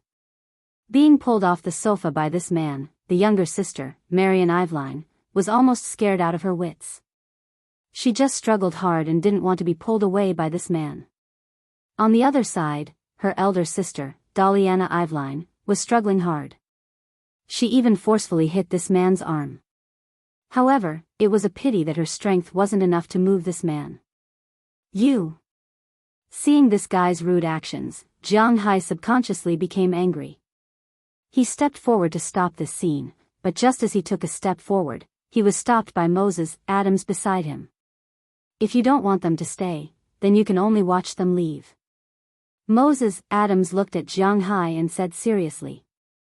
After all, at this moment, this man just pulled and didn't do anything else. If Jianghu made a sound now, it would be really troublesome. Hearing his words, Jianghu couldn't help but stop. His eyes were a bit hesitant. He was born to be indecisive and didn't have his own opinion. Of course, once he decided on something, he would follow it to the end. But now, for him, these two girls were really troublesome. Moreover, he was not qualified to deal with them. "Ah, stinky girl, how dare you bite me?" While Jianghu was hesitating, Daliana had already rushed to the man's side. She knew that it was impossible for her to beat this man or pull off his hand with her own strength. Therefore, she used her strongest weapon, her mouth, to bite this man's arm. Under the pain, the man couldn't help loosening his grip on the two sisters. Looking at the blood on his arm, this man was also furious. Looking at Daliana, who was still stubbornly raising her head in front of him, this man didn't think too much. He raised his right hand and slapped towards Daliana's face. Looking at the approaching slap, Daliana was startled. She immediately closed her eyes and shrunk her head into her body. However, even so, she didn't step back. Instead, she still stood there tenaciously to show her determination. Who? The slap brought along a gust of wind towards her face, but after the gust of wind passed, she didn't feel any pain even after waiting for a long time. Deliana couldn't help but feel a little strange. When she opened her eyes, she discovered that the slap had stopped less than 5 centimeters away from her.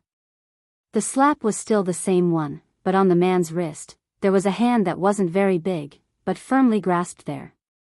The huge force caused the man's hand to continuously tremble, and his face was also flushed red from suffocation.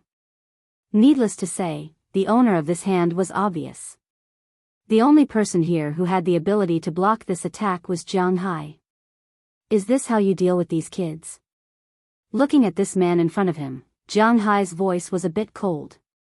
If it weren't for him today, this kid would have been beaten up.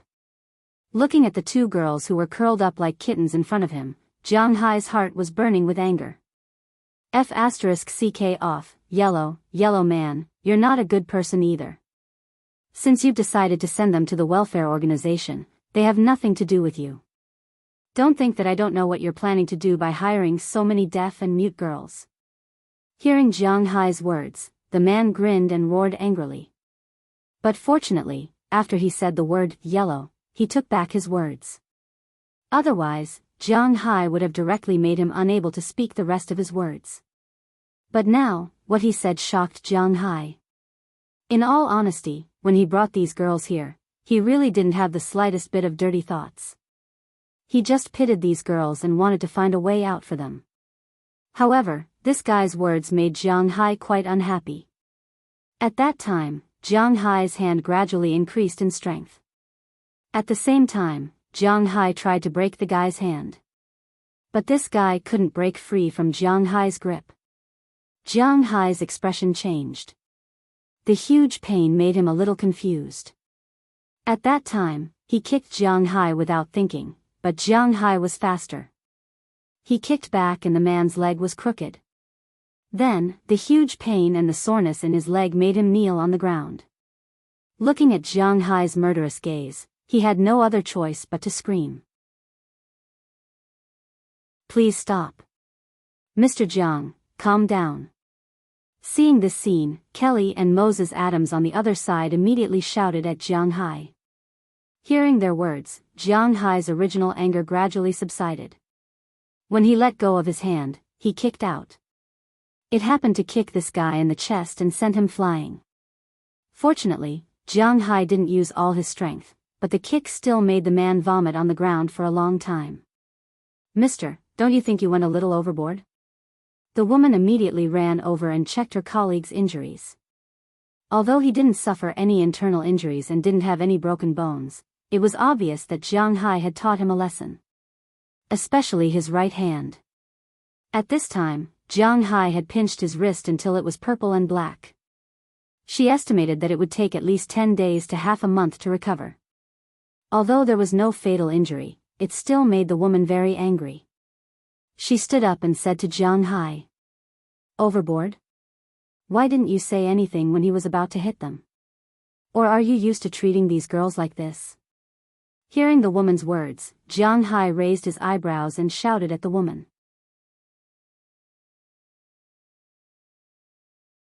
Chapter 146. Carlos is just in a hurry to take them away. Besides, isn't this the result you want? Hearing Jianghu's words, the woman couldn't help but be speechless. But never use the word reason to measure a woman's mind. Obviously, at this time, she couldn't win against Jianghu by talking about the previous topic, so she wisely chose another topic. I don't want to talk to you anymore. These 2 girls won't leave. Hearing the woman's words, Jianghu snorted coldly, then turned his head and looked at the 2 girls who were as pitiful as injured kittens, but still stubbornly raised their heads. Jianghu originally wanted to send them away, but unconsciously, he gave up the idea. If it really doesn't work, I'll take them in. Although he also felt that it was a little inconvenient, it was better to stay with him than to let them be bullied outside. At least he wouldn't have any bad thoughts about them. I will contact your welfare agency. Please go ahead.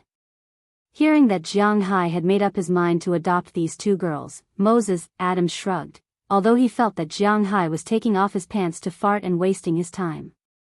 But since it was Jiang Hai's decision, then as a lawyer, he had to clean up after Jiang Hai. This was his job. After hearing Moses, Adam say this, the two people from the welfare agency looked at each other and finally turned to leave. Hearing the sound of the two people driving away, Jiang Hai sighed. He couldn't take care of himself. Now, there were two more burdens. Looking at the two little girls standing in front of him, Jiang Hai smiled bitterly. You guys, you win. Come and eat with me. Jiang Hai nodded the heads of the two girls. Perhaps they knew that Jiang Hai wasn't going to drive them away again. The corners of the two girls' mouths couldn't help but grin. Their two big eyes were smiling like crescent moons, which was particularly cute. Jiang Hai didn't know whether it was right or wrong to take them in, but the most important thing was that this was his heart. After hearing Jiang Hai's words, the two girls knew that since Jiang Hai said that he wanted to keep them, he wouldn't lie to them. So, they went back, picked up the coats that Jiang Hai bought for them, and put them on again. Just now, Jiang Hai said that he would go to Mrs. Philemon's place to eat every day. Since they were going to live here in the future, there would probably be two more people coming over to eat. However, they also thought that this was what they should do.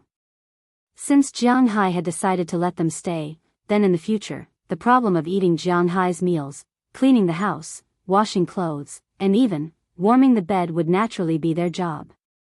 Now, the first thing they had to do was to learn how to cook as soon as possible. Jiang Hai didn't know what these two little girls were thinking about. After putting on the coats, Moses, Adams also came back. After informing Jiang Hai, he didn't follow Jiang Hai to eat. Instead, he went back first. Tomorrow, he would go to help Jiang Hai with the adoption documents and so on.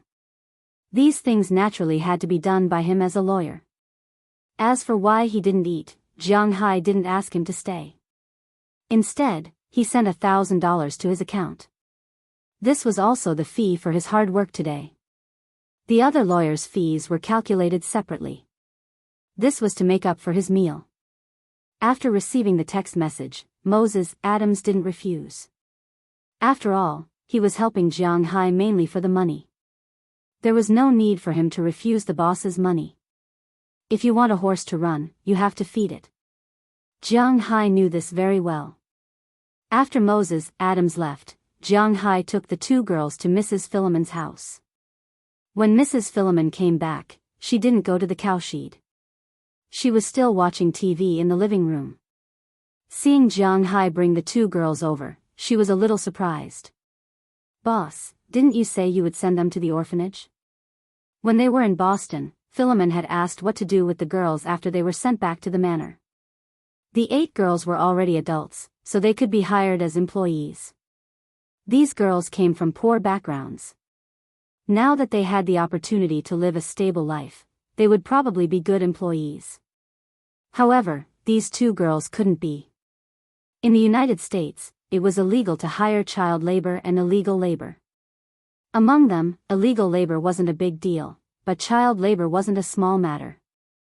Therefore, Philemon was a little uncertain about Jiang Hai's thoughts regarding these 2 girls. Just now, the people from the orphanage came. They were really rude and even wanted to beat them. Although I know that this kind of thing is inevitable everywhere, so I decided to adopt them. Anyway, my place is very big, and I don't have anyone to talk to. They can accompany me here. I also need to find a school for them. Sitting next to Philemon, Jiang Hai rubbed his temples in distress. Looking at the 2 beautiful sisters standing next to him, he really didn't know what to say. Boss, sometimes your heart is too kind. Hee, but this is also good. With a kind boss, our lives will be much better. Philemon laughed after hearing Jiang Hai's words. Mrs. Turner, I'll have to trouble you to cook for 2 more people in the future. Do you want me to give you a raise? At this moment, Mrs. Philemon, who had been busy, came out of the kitchen. Looking at the tanned and plump woman, Jiang Hai said with a smile. What raise? The money you give me is to cook 3 meals a day. In the end, you don't eat at my place for at least 2 meals a day. I originally wanted to ask you to lower my salary, but now, I have a job again. Mrs. Philemon laughed heartily after hearing Jiang Hai's words. She walked to the fridge next to her and prepared to get some food. After hearing Mrs. Philemon's words, the two girls who had been standing next to her exchanged glances with each other. Then, they quickly walked to the fridge and helped Mrs. Philemon pick up the food. Mrs. Philemon originally didn't want them to work. After all, if Jiang Hai helped them, then at least in name, they would be Jiang Hai's daughters. It wouldn't be an exaggeration to say that they were their own little bosses. How could they let their boss work for them? But when she saw the desire in the eyes of the two girls, she couldn't help but be taken aback. Then, she took out the beef in her hand and handed it to the two girls. She knew that the two girls wanted to show off and prove that they weren't completely useless. To be honest, Mrs. Philemon's thoughts toward the 8 women were complicated. She felt pity, puzzlement, and vigilance. The people of the United States, or to be exact, the people of Europe and America, were basically like this. They weren't willing to interfere with the lives of others. Regardless of whether they were living well or not, it would make people feel that they were somewhat cold-blooded. But this was their life policy and way of dealing with people. Perhaps when they saw something that moved them or made them feel pity, they would give some monetary help. But other than money, they wouldn't give anything else. For example, they wouldn't casually let stray cats and dogs into their rooms, nor would they take in homeless people on the street. It was not that they were cold-blooded. After all, no one was willing to change their lives because of some trivial matters. Even in China, there were many such people. As the old saying went, when the father dies and the mother marries, everyone takes care of themselves. How could there be so much kindness? This was the origin of their pity and confusion. They couldn't understand why Jiang Hai brought them back.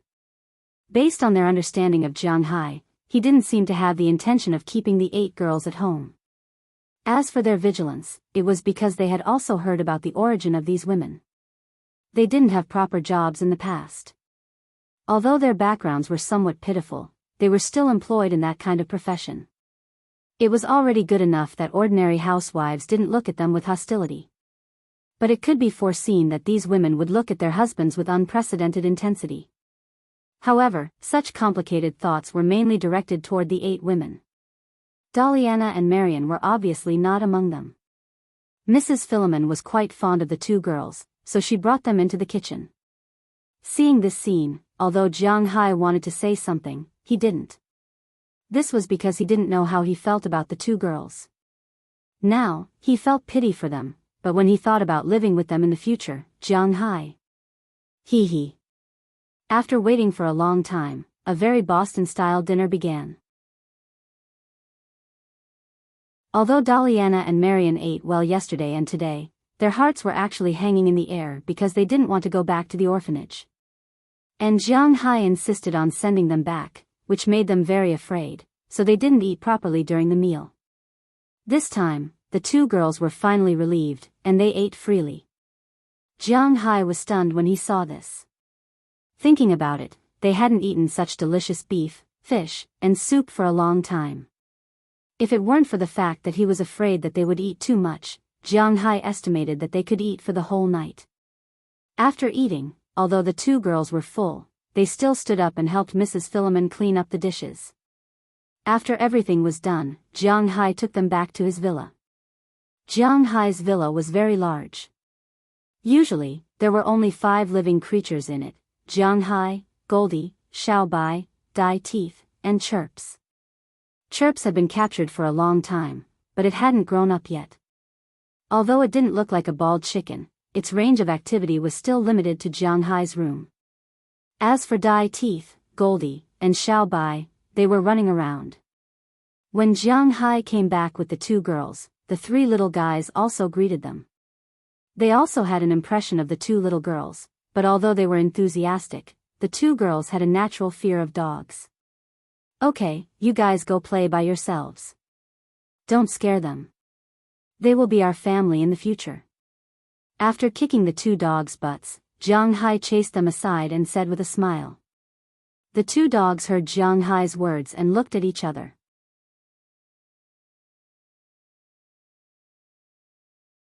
Chapter 147.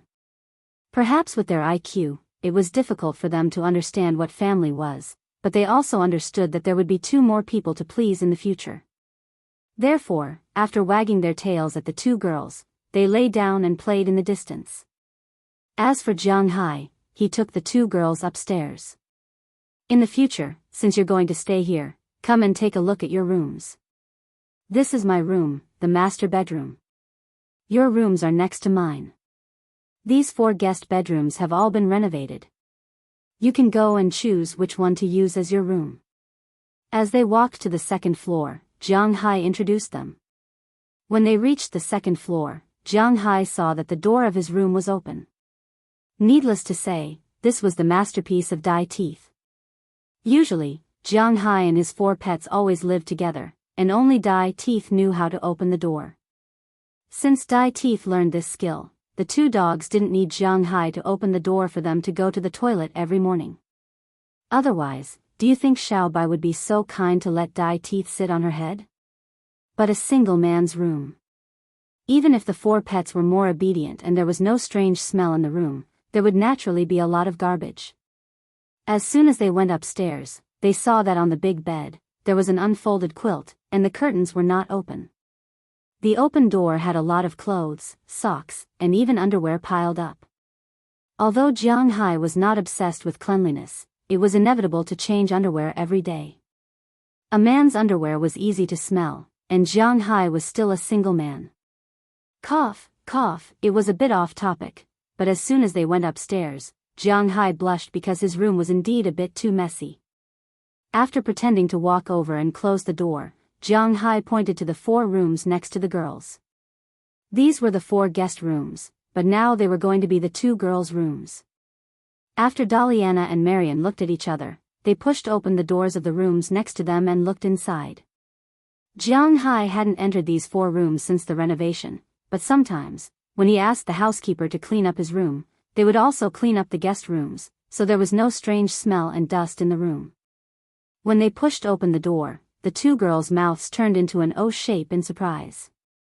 They originally thought that the place they lived in would be similar to the place where Aphrodite lived, but they were obviously wrong. Jianghu's guest rooms were completely incomparable to the bedrooms of small villas. The spacious room had a big bed, a separate bathroom, and a small living room. The room had already been set up with a network cable, a variety of appliances, televisions, air conditioners, and so on. This room was even a room to live here. The decorations were no worse than a hotel suite. In fact, it was even better. Thinking that this would be their home in the future, the 2 girls didn't dare to step in. What? Not satisfied? If there's anything you're not satisfied with, just say it, write it down, and then I'll ask you to renovate it, but before that, you have to live here. Seeing the 2 girls hesitating, Jianghu said with a smile. No, I'm very satisfied, that's great. Hearing Jianghu's words, the 2 girls also gestured one after another. Looking at the movements of the 2 girls, Jianghu smiled. Although he didn't know why, Jianghu felt that if the 2 girls could speak, their voices should be very pleasant to hear. Suddenly, he remembered something. He didn't know if his blood would be useful. Just as Jianghu was pondering, the 2 girls had walked into the room quietly, looking around, touching here and there, for fear of breaking anything. If they hadn't accidentally turned on the TV, Jianghu might still be thinking. Seeing the 2 girls satisfied with the room, Jianghu also walked in. The other 3 guest rooms are similar to this one. You can choose one. Who will live here and who will live in the other rooms? Looking at the 2 girls, Jianghu said with a smile, but when they heard Jianghu's words, the 2 girls shook their heads. They had never been separated since they were young, so now, they were not going to live separately. Looking at their decision, Jianghu persuaded them. Seeing that they were really not just being polite, Jianghu didn't care. After giving them the key to the room and helping them get the quilt to cover them at night, Jianghu left. Returning to his room, Jianghu stood in front of the window and looked at the dark sky outside. He couldn't help but pat his face. Really, how can I be inexplicably soft-hearted? Muttering in a low voice, Jianghu didn't intend to take care of these people, but why did he suddenly fall ill? In the end, not only did he recruit 8 women as workers, but he also adopted 2 godchildren. He even had 2 goddaughters. How could it be so easy to get a goddaughter? Now that he thought about it, he felt a headache. He was still a child who hadn't grown up. Ugh, well, in fact, he thought that he hadn't grown up. But in any case, since Jianghu said that he would adopt them, Jianghu would not go back on his words. Although he wouldn't go back on his words, at least he wouldn't easily go back on his words. Don't think about it. Since I have decided, that's it. But there are still 2 questions. Hasn't Qili signed yet? What does she want to do? Also, think about it, when will I go back in February? Fu Yuan said that he will come over during the Chinese New Year. I will come back with him then. Touching the stubble that had just grown on his chin, Jianghu whispered in Chinese. He really didn't expect Qili's reaction. He originally thought that Qili would also want to get rid of him as soon as possible. After all, he knew that Qili had a boyfriend, ex-boyfriend, although that guy was quite bad.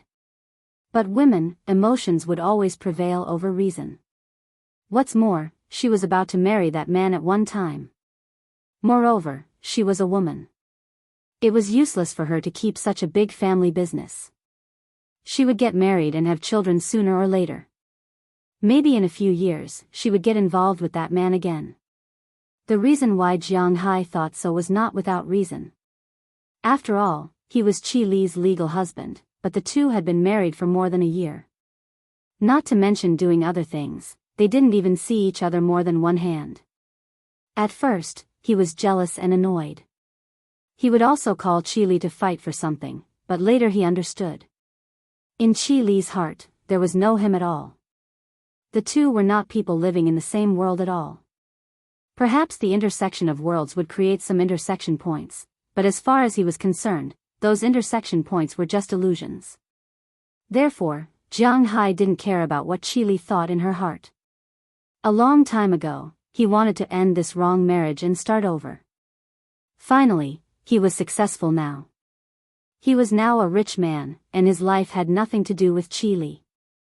If it wasn't because of this incident, he might have forgotten about this woman. Knock, knock, knock. Just as Jianghu was thinking about something, a series of knocks sounded from the door. Then, Jianghu looked back and found that Deliana had already arrived in front of Jianghu's room. Because Jianghu's villa was geothermal 24 hours a day. So it was very warm here, so Deliana didn't wear anything at this time. Her slender body was wrapped in a bath towel, and her hair was still a little wet. It looked like she had just washed her hair. Her small feet stepped on Jianghu's carpet. At this time, she was standing at the door, looking at Jianghu timidly. What's the matter? Why did you come here? Looking at the girl in front of him, Jianghu's eyes flashed with a trace of panic, but he still slowed down his voice and asked her. Hearing Jianghu's words, Deliana hesitated for a moment and took off the bath towel wrapped around her body. The scenery that Jianghu saw last night appeared in front of him again. Jianghu also understood her meaning from her eyes. She was sacrificing herself? Seeing this, Jianghu's face instantly turned ugly. He sighed and walked in front of Deliana. Seeing Jianghu walking over, Deliana's breathing became heavier. She subconsciously wanted to step back, but she stopped and slowly closed her eyes. She wasn't an ordinary girl who stayed at home all the time. She had seen too many men and women, so she vaguely knew what a man would do after seeing such a girl. She did this because she wanted to exchange her body for a stable and warm home. She didn't regret it at all. But unfortunately, Jianghu was not as bad as she had imagined, nor as despicable as she had imagined. After walking in front of Deliana, Jianghu admitted that this girl was indeed a beauty. She had big eyes, long eyelashes, and golden hair. Because it needed to be cut very short, it only reached her ears and was naturally buttoned inwards. Her face alone was enough to cause the downfall of a country, but according to Jianghu's score, she could be rated 80 points. However, Jianghu wanted to have a daughter, not a lover. So he just bent down, picked up the bath towel and wrapped it around her body. Deliana, hearing Jianghu's words and feeling the bath towel wrapped around her body, Deliana opened her eyes again. Remember, I didn't keep you here because of my desire, your body, or my guilt. You are my daughter here.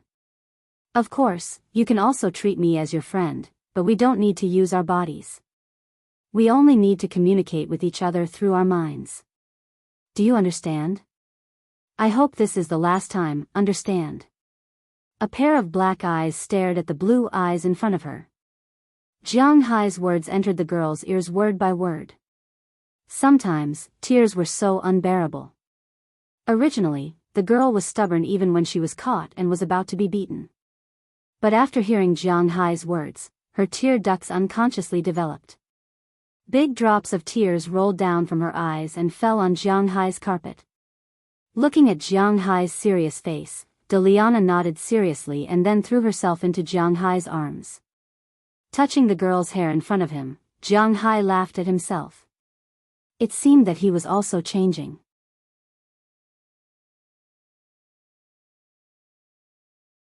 Chapter 148. What happened that night was just a small episode in Jianghu's life. When he woke up the next day, he felt that he had to adapt to his new life. When he got up, the two little ones were still asleep, so he decided to do some morning exercises before coming back to cook for them. In the end, when he returned, he found that the two little ones had woken up at some point in time. Not only did they tidy up the room, cook, and even wash the clothes.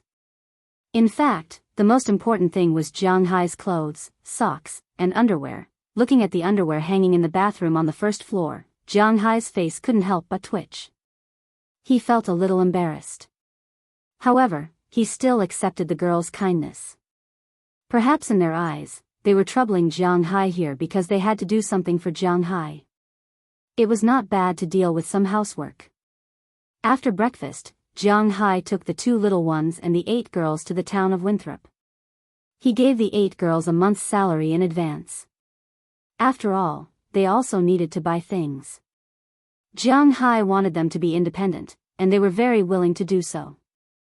At the same time, when they learned that the two little ones had become Jianghu's daughters, they were also very surprised and envious. After all, they were still workers, but their daughters were different. After shopping in Winthrop for a day, each of them bought at least 3 sets of clothes to change into. Including the one given by Jianghu, they had bought 4 sets of clothes, including underwear. Although Jianghu didn't know much about underwear, these women more or less knew a thing or two. In addition to clothes, they also bought toothbrushes, toothpaste, towels, and so on. Naturally, Delina and Marian did the same. These girls might have laughed the most in the past few years, and it was also the most comfortable day for them. They shopped for a whole day. In the evening, Jianghu invited them to have dinner in the Italian restaurant in Winthrop before taking them back to the manor. Compared to these girls, Delina and Marian gained more things today. Not only did they have new clothes, new pajamas, and toiletries, but Jianghu also bought them 2 computers. Girls were different from boys. If Jianghu bought a computer or a laptop, it would definitely be an alien, or a Thor or a human from the future, who would use a laptop as a top PC.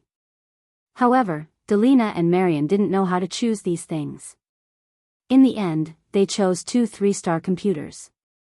Well, in terms of beauty, Samsung and Apple were still the best.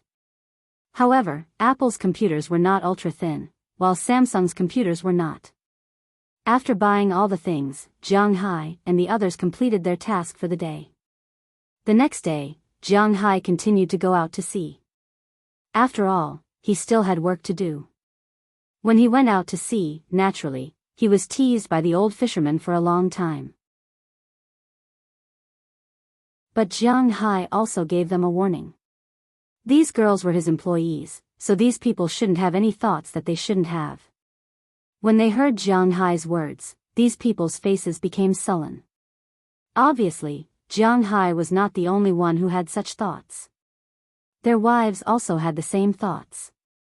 Except for Edward Anderson, in these days, when these men went to the toilet for a long time at night, their wives would knock on the door to make sure that they were inside. Hearing this, Jianghu couldn't help but smile. It seemed that getting married too early was not a good thing. Although these people had bad luck at home, they were still very lucky outside, especially in the fishery. Also, after Jianghu used Big Dumb to drive away the fish, their catch was rapidly increasing. For 5 consecutive days, Jianghu and the others went out to sea, and the fish they caught in these 5 days were sold for more than $600,000. This was not including the food that Jianghu kept for himself. Naturally, in these days, Jianghu also gave out a lot of bonuses. Almost everyone received more than $10,000 in bonuses. They were very happy with this generous boss and worked more seriously. On the 4th day, Moses Adams came to Jianghu and gave Jianghu the certificate of adoption of the 2 girls. In fact, Jianghu was 27 years old. At least, he was still single in the United States. Whether he was married or not, it was impossible for him to adopt 2 14-year-old girls. However, there was a saying that money could make the devil push the millstone. When money and connections reached a certain level, even the millstone could make the devil push the devil, let alone the devil. Jianghu was in such a state at the moment.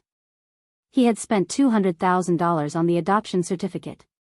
Once the $200,000 were thrown in, the welfare agencies that had been insistent decided to turn a blind eye to it. Who said that overseas was absolutely clean? If you paid them to commit fraud and break the law, they might not do it. But if it was just for them to turn a blind eye, they would be more than happy to do so. Just like that, Delina Iveline and Marion Iveline officially became Jianghu's daughters. Then Jianghu called Sh20 Clive and invited her to the manor for dinner. He also told her about sending the 2 girls to school. However, Sh20 Clive was in a bit of a dilemma, although she agreed with Jianghu's approach. The problem was that there was no school for the deaf in Winthrop. Although there was one in Boston, it was too far away and they had to live in the school. Now, the 2 girls were extremely dependent on Jianghu and were unwilling to leave Jianghu to live in the school. If they went to an ordinary school, they would easily be discriminated against and bullied. This was also something that Jianghu could not control. Most importantly, they had lived in the Welfare Institute since they were young. Although the 2 girls also studied there, the basic volunteers were only there for basic education. However, the volunteers at the Welfare Institute only taught them the most basic things. They were only at the level of a 3rd or 4th grader. The only difference was that they could recognize all the words. Under such circumstances, if they were to go to secondary school, they wouldn't be able to catch up. If they went to primary school, not to mention them, even Jianghu felt a little ashamed. So after thinking about it, the only way might be to find a tutor to teach them first. Fortunately, the learning atmosphere in the United States was extremely free. Even if they were self-taught at home, they could still take part in some school exams and get a review or something like that. It was just that they would not be given a normal grade. Jianghu was also relieved about this. After learning that Jianghu was going to hire a tutor, Sh20 Clive volunteered and said that she could come over on Saturday and Sunday to tutor the 2 sisters. Jianghu was also very grateful. But the 2 sisters were not very interested in Sh20 Clive, especially when they saw that she seemed to be quite close to Jianghu. However, in any case, the problem of the 2 sisters going to school was finally solved. Jianghu can now concentrate on fishing in his own fishing ground. Because the fish in the coral reef are not moving, he can only catch the fish in the sand, and with the help of Desha, he can drive them away. The progress was quite fast. According to Edward Anderson's research and estimation, the total value of all the fish in Jianghu's fish farm was about $8 million. The fish in the coral reefs accounted for about 60% of the total value. Because Jianghu was not willing to destroy the coral reefs, the 60% was not touched, which meant that 8 million of the 8 million were not touched. Of the remaining 2 million, about 5 million were seabed fish, which were sea cucumbers, sea urchins, crabs, lobsters, and the like. Although Jianghu would catch some every time he went out to sea, he did not catch too many. Therefore, these things were basically left over. Only 1.7 million of the fish needed to be caught, but they still needed to maintain the ecological balance. Leaving 20% meant that he needed to catch about 1.4 million fish. These fish needed to be caught because they would not be eaten up by these fish when they were harvesting the seeds of the wine seaweed. In the blink of an eye, it was already late January.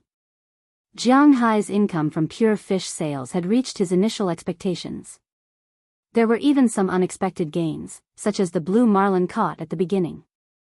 Although such good things did not happen again, Jianghu's fish were the best in this sea area. Of course, there were also many people eyeing Jianghu's fish farm. Some people even said that they wanted to buy Jianghu's fish farm. Jianghu was very generous. He would pay them 1.5 billion in cash in one lump sum, and the fish farm and manor would be given to them. Then, there was no then. In other people's eyes, Jianghu must be crazy. You bought it for 280 million a few months ago, and now you want to sell it for 1.5 billion a few months later. Who would be crazy enough to buy it? In this regard, Jianghu could only shrug, because even if he said that his 20,000 cows were worth 1 billion, no one would believe him. In this way, time slowly passed, and it was finally time to scatter the seaweed seeds. Early this morning, Jianghu was woken up by the doorbell. When he went over to take a look, he saw that it was also an acquaintance. The black man who sold his fish seedlings, Porter and Eva. In addition to him, there was also a white man. Jianghu also knew this white man. It was the boss who sold seaweed and seaweed seeds that Porter and Eva met. Hey, you guys came early enough. After opening the door to let the car of the two people in, Jianghu also changed his clothes, walked out of the house with a glass of milk, and looked at the two who were chatting with Ai Dehua and others who got up early in the parking lot. This is business, business. Of course, we have to be early. We can't let the customers wait for us, right? Hearing Jianghu's words, Iron Bull Porter and Eva, who had a good temper with him, revealed his big white teeth and laughed heartily. Well, man, you're right, no wonder your business is getting bigger and bigger, but man, I only see you guys, where are my seeds? Shrugging, Jianghu said noncommittally. This kind of attitude is really good for business. Mr. Jianghu, you didn't build an airport here, so I put the seeds in Winthrop. When you are ready, you can fly over at any time to scatter them. Hearing Jianghu's words, the white man here also said with a smile.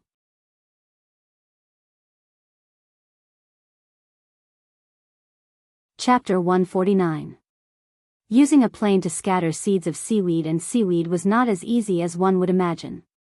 In fact, this was a rather troublesome matter. First, Edward would go with them to see if there were any problems with this batch of seaweed seeds.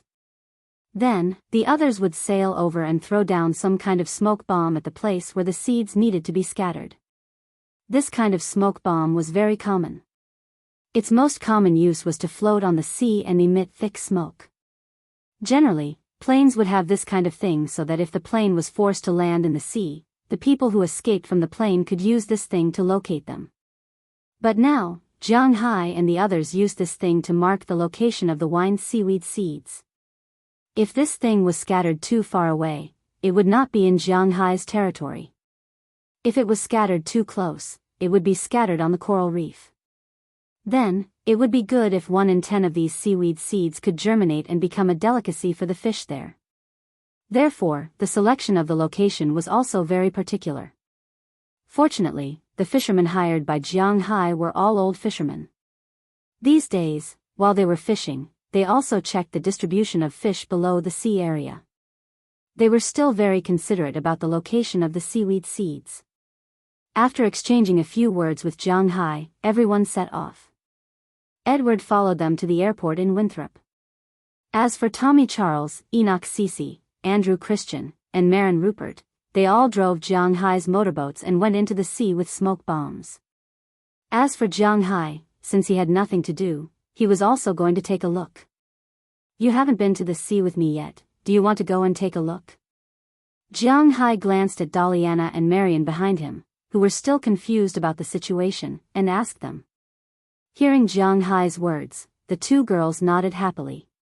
Hey, Marin, wait for us, let's go and take a look. Since the two girls were willing to go, Jianghu was not polite and directly said to Marin Rupert, who had not left yet. Then you should wear more clothes, boss. At least give them more clothes. Hearing Jianghu's words, Marin Rupert, who usually doesn't like to talk, pointed to their clothes and said to Jianghu. Hearing his words, Jianghu immediately took the two girls upstairs to change into thicker clothes that could block the wind. After all, it was the coldest time of the year. It didn't matter if he was in good health, but the two sisters were not in good health. These days, they had been nourished by delicious food every day. In addition, there were a lot of fitness equipment in Jianghu's room. As a result, the two girls' bodies were no longer just skin and bones like when they first met. They now had some fat and muscles. But even so, it was impossible for them to withstand the cold wind outside.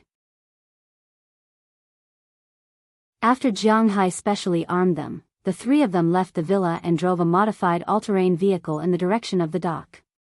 When they arrived, Tommy and the others were almost ready. In the beginning, Jianghu bought a total of 3 boats and a fishing boat. Now, it was just right for these 4 people to drive. Tommy Charles, Eleanor Cece, and Andrew Christian. These 3 people drove the boat and were almost ready. When Jianghu arrived, they were ready to set off. After greeting Jianghu, they drove the boat, broke through the layers of waves, and headed into the distance. As for Jianghu, he took the 2 girls and stepped on the fishing boat driven by Marin Rupert. Boss, just sit in the cabin. When we arrive, we can go and look at the plate armor. After boarding the boat, Marin Rupert said to Jianghu. Hearing his words, Jianghu also agreed. He didn't have the leisure to go and look at the plate armor now. The wind outside was very cold. Instead of freezing outside, it was better to stay in the cabin and drink some drinks. However, compared to Jianghu, who had been to the sea many times, Delina and Marian were more interested in the outside world. After these days of getting along, Jianghu also had some grasp of the characters of these 2 girls. Although these 2 girls were twins, they looked almost the same, and their tastes were almost the same. They bought clothes of the same size. When they bought 2 pieces, at least when they wore the same clothes, Jianghu couldn't tell them apart. So the only way for Jianghu to distinguish them was their hair. Because Delina wanted to be a thief, her hair was cut very short. She pretended to be a boy so that she wouldn't attract attention. As for Marian, she still had long hair. This was the only difference between the 2. But thinking about the future, if the 2 girls had the same hair length, it would be troublesome. However, although they looked the same and liked almost the same things, their characters were very different. Delina's character was more boorish. She was more curious about new things. She wanted to try everything that she hadn't tried before. She was also more courageous. After getting along with Xiao Bai and Little Yellow, she was now able to play well with them. At least, she wasn't afraid of them anymore. Marian was a very well-behaved girl. She was very timid, but she was very careful. She had a very stable resting time. Almost every day, she would clean up the house. She was also good at cooking. Compared to the energetic Delina, she was much quieter. She was still afraid of Jianghu's pets, but at least she had the courage to feed them. At this time, Jianghu was basically a shopkeeper who didn't do anything. He didn't even feed the pets because Marian would feed them. From now on, it could be seen that the characters of the 2 girls were different. Since boarding the boat, Delina hadn't been obedient. She had been looking outside the boat excitedly, looking forward to seeing something. Although Marian was also very curious and excited, she sat obediently beside Jianghu. She only looked up at the opposite window from time to time. After Marin Rupert called out, the fishing boat slowly moved towards the nearest point. Jianghu's fishing ground wasn't small, but it wasn't particularly large either. After sailing for about half an hour, the boat had already sailed out of the coral reef and entered the nearest place where Jianghu scattered grass seeds. After arriving here, the fishing boat slowly slowed down. "Boss, we're here." Following Marin Rupert's words, Jianghu also took out a box of smoke bombs from the cabin and walked out of the cabin with the two girls who had been looking forward to playing on the deck. As soon as they walked out of the cabin, the cold wind that was like an ice blade passed in front of Jianghu. It almost instantly went through the gaps in his clothes, making him shiver involuntarily. The Northern Hemisphere in January was indeed the most unbearable time. It should be the coldest time now. It will be much better in February. Seeing Jianghu shiver, Marin Rupert, who was beside him, also said with a smile. As for the two girls, although they were also shivering from the cold, they still opened their eyes curiously and looked outside. The original shore of the endless sea had turned into a thin line at this time. They could vaguely see the woods and buildings on the other side, but they couldn't see the specific details clearly. This was the first time the two girls came to the sea. As soon as they got on the deck, they looked around curiously. Pay attention to safety. Don't get too close to the railing. If you fall, it will be troublesome. After shouting at the two girls, Jianghu helped Marin Rupert open the box in front of him. Compared to the two girls, Jianghu, who had been to the sea several times, and Marin, who had been dealing with the sea most of his life, the sea was actually not that fun. After all, the sea was different from the land. The land had all kinds of sceneries, but the sea was the same everywhere. It was very novel at first, but after the novelty, it became boring. After opening the box, Jianghu and Marin took out some smoke grenades from inside. After opening them, they threw them directly into the sea. The smoke would float on the sea for about 3 hours. After 3 hours, the smoke grenades would lose their effect. Although this also created some marine garbage, this garbage would be carried by the ocean currents to Jianghu's beach. At that time, Jianghu and the others would naturally clean it up. After throwing 5 or 6 smoke grenades here, Marin got off the boat again and went to the next location. About an hour later, the location was completed. If Jianghu was sitting in a plane at this time and looked down from above, he would find that the sky above his fishing ground had been drawn in a regular circle by colorful smoke. This was the place where the wine grass seeds were needed. About 10 minutes later, a roar slowly passed from a distance. Then, a small plane entered Jianghu's sight. After the plane's lower cabin door opened, bags of unwrapped grass seeds fell from the cabin into the sea below. So this is how the grass seeds are scattered. I thought it was some kind of high-tech. Looking at the other party throwing the grass seeds directly into the sea, Jianghu couldn't help but smack his lips. Originally, he thought that planting seaweed might be like planting rice, which would be very troublesome. But obviously, the word troublesome doesn't exist in the dictionary of the Americans. The Americans, to be exact, are Westerners. They worship the law of nature, which is the survival of the fittest. Whether it's raising or planting things, they don't care too much about them. Except for some extremely luxurious things, they just create the best and most suitable living conditions and then raise them freely. Just like children, most of the children in the United States will not be spoiled like in China.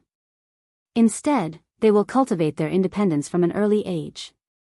Of course, this is not absolute. There will be people who will spoil and cultivate them. This is a matter of proportion.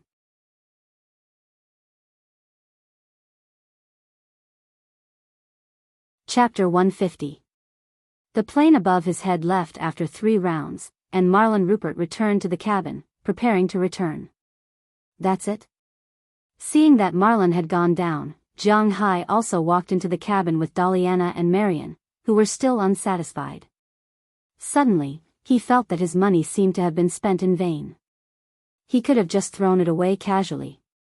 He had spent real money to buy those seaweed seeds. How could they just throw them away like that? Can they guarantee that they will grow? Of course, that's it. These seaweed seeds were carefully cultivated by them. Before they scattered them, they must have tested the water quality here and watched the weather forecast. They must have confirmed that there will be no southward currents or blizzards recently. As long as these seaweed seeds can safely fall on the sand at the bottom, there is a 70% chance that they will grow into seaweed. Marlon Rupert laughed when he heard Jiang Hai's amateurish words. The sea was not land. You could plant things one by one, as long as you didn't find it troublesome. There was water pressure in the sea. The deepest place in Jiang Hai's sea area was a few hundred meters deep. Humans definitely couldn't go down. It was also impossible for machines to do so. Otherwise, the seaweed seeds wouldn't be so cheap. Although Jiang Hai understood that Marlon was telling the truth, he still curled his lips. This was the mindset of a small farmer, and he couldn't change it in a short time. I can bear with it if some of the seaweed seeds are washed away. What if the fish run away when I raise them? He thought for a while. The seaweed seeds were indeed cheap, but the fry were expensive. He had spent so much money to buy the fry, so he had to inquire about it. There are two ways. One is to build a net around it, but I don't recommend it because it will be very troublesome for our fishing boats to go out. The net and propeller will easily be entangled with these things. Secondly, I also heard that boss bought the fry. The fry are very small at the beginning, so if we build a seine, we need to make the mesh very small. But if the mesh is very small, not only will it block the fry's way out, but it will also block the microorganisms, shrimp, fish, and so on brought in by the ocean currents. The most important thing is actually the microorganisms. In this case, boss, the coral reef you left behind may starve to death in a few years. Once the coral reef dies, the ecological balance here will be destroyed, and even the water quality will become very bad. When Marlon heard Jiang Hai's words, he thought about what Jiang Hai said and understood what Jiang Hai was thinking. Indeed, Jiang Hai was thinking about whether he should use something to block this place, but now listening to Marlon, Jiang Hai also sighed. It seems that his thinking is still too simple. What's the second idea? After hesitating, Jiang Hai asked him. That is to feed them. In addition to the early mullet, cuttlefish, shrimp, and so on, we regularly put some bait in the place where the fish go. This will attract the fish to stay in this area and not go out. It will even attract the fish outside. Now, most marine fisheries do this. Marlon explained after hearing Jiang Hai's words. But if we feed them, it will be very troublesome. Hearing Marlon's words, Jiang Hai thought about it in his heart. Indeed, it is more suitable to use food to keep these fish here than to build a net cage, and the most important thing is. What is Jiang Hai's first goal here? To upgrade the dragon balls in his body. If he really destroys the environment of the fishery, it is estimated that he will be dreaming if he wants to grow 8 scales in a day. It's quite troublesome. Right now, we only have fishing boats in our fishery. It's wrong to use these fishing boats to fish, but if we use them to feed, we might be able to go out in the morning and come back the next morning. Marlon said to Jiang Hai after thinking for a while. He heard from Edward Anderson that Jiang Hai has long wanted to buy a plane, and he came to him because he can fly a plane. However, Jiang Hai has not made up his mind recently, but now it seems that he has to make up his mind. Buying a plane is very expensive. Compared with the fish in the fishery, Jiang Hai feels that a plane doesn't seem to be so distressing. After hesitating, Jiang Hai asked Marlon Rupert in front of him. It's okay, but it's not cheap. Generally speaking, a large manor like ours will be equipped with 2 planes, a helicopter and a normal agricultural plane. The fishery I used to work in used Poland's M18, Australia's GA200 is also not bad, and the top one is New Zealand's. But speaking of domestic aircraft, there is the air tractor. If you buy this in our country, you will get a discount. But recently, the Nong 5 in Wuxia is also not bad. Hearing Jiang Hai's words, Marlon Rupert also said. Listening to his introduction, Jiang Hai's head is really big. These planes are really diverse. These planes, the cheap ones are $100,000, the expensive ones are about $300,000, I don't know the specifics. In the end, Marlon summarized and gave a price. Hearing this price, Jiang Hai couldn't help but be stunned. So cheap. Originally, Jianghu thought that a plane, no matter how agricultural it was, would be worth a few $1,000,000. After all, in his impression, planes have always been toys for the rich. At least, he didn't dare to think about it before. Thinking about some of the reports he read before, some rich artists bought planes that cost tens of millions, or even hundreds of millions.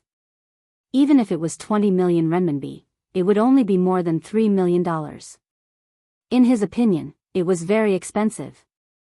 This was also the reason why he always said he would buy it but didn't. But now that he heard Marlon Rupert's words, Jianghu was stunned. How could a plane be so cheap? In fact, Jianghu was confused about one thing. The kind of plane that Jianghu was thinking of was a passenger plane that flew everywhere. In addition to the cost of the plane, there was also the cost of the crew, the captain, the fuel, the money to stay at various airports, the money to apply for flight routes, and so on. It could be said that these were two completely different things. Agricultural planes were naturally not passenger planes. Its main structure was actually not much different from the planes in the early stages of World War II. First, it couldn't fly very fast. It was basically impossible to exceed 300 kilometers per hour. To put it bluntly, if a car drove faster, it might fly faster than it. Second, it couldn't fly very high. Basically, it could fly more than 1,000 meters. Third, agricultural planes naturally couldn't fly everywhere. Some large airports and the like didn't allow agricultural planes to be used. To put it bluntly, agricultural planes were used for farm work, not to go out and show off. That was all. In fact, the plane that Marlon was talking about was the kind that people drove, large agricultural planes. If it was some small drones, such as the small ones used in forests or planting areas, one could be bought for about $10,000, or even a few $1,000s. Compared to these agricultural planes, those were really big toys. Where can I buy these planes? Do I have to build a runway or something? Hearing Marlon Rupert's introduction, Jianghu was also a little tempted. If it was only a few $100,000 or a few $100,000, he really didn't care too much, so he immediately asked. Hearing Jianghu's words, Marlon smiled. Boss, do you have a black card? Boss, don't you have a black gold card? You can make a phone call and American Express will do it for you. They can help you contact them for whatever you want to buy. As for the runway problem, it's also easy. Because it's a small agricultural plane, it's not heavy, so you can just build a flat cement road for a few hundred meters on the edge of the manor's pasture. Plus the warehouse to park the plane, it will cost more than $10,000. Based on his experience, Marlon Rupert calculated and said to Jianghu. Hearing what he said, Jianghu was also very tempted. When the boat returned to the dock, Jianghu first called American Express. Soon after a seductive female voice prompted him, his phone received some company quotes and details of the planes. There were dozens of planes in total. Jianghu himself didn't know much about these things. He didn't understand at all. He could only understand how high the plane could fly, how heavy it was, and how much it weighed when it took off. After all, they were all planes. The weight of these planes was at least 1 ton. However, what interested Jianghu the most was the air tractor. Although this was the most expensive agricultural plane, because he was an investor in the United States, he bought this thing with a discount. Among the air tractor series, Jianghu was most interested in the AT-802. One of the reasons why Jianghu was interested in this kind of plane was that the plane itself was particularly big. With a weight of 3 tons, this guy was a giant among the agricultural tractors. Just like buying a car, Jianghu liked big things. The maximum takeoff weight was 6.5 tons, the maximum cruising speed was 280 kilometers per hour, and the maximum speed was 360 kilometers per hour. Although it wasn't particularly fast, it was still the fastest agricultural plane. The reason why Jianghu decided so quickly was mainly because of some other news. This kind of aircraft was not only an extremely powerful existence in terms of agricultural use, but it was also an extremely powerful existence in other aspects. Even in South America or some less developed countries, this kind of plane belonged to the series of fighter jets. Because of the high cruising speed and weight, it meant that the metal sheet was thick, the defense was good, and the carrying capacity was high. This meant that it could be modified into any shape you wanted. All kinds of weapons, such as Gatling guns and rockets, as long as you wanted it, it could be installed. Even Wuxia had bought many of these planes. What did this mean? It meant that this thing was indeed a good thing. Although Jianghu didn't think of installing missiles on it, he was sure that this thing was not very expensive, so he didn't hesitate.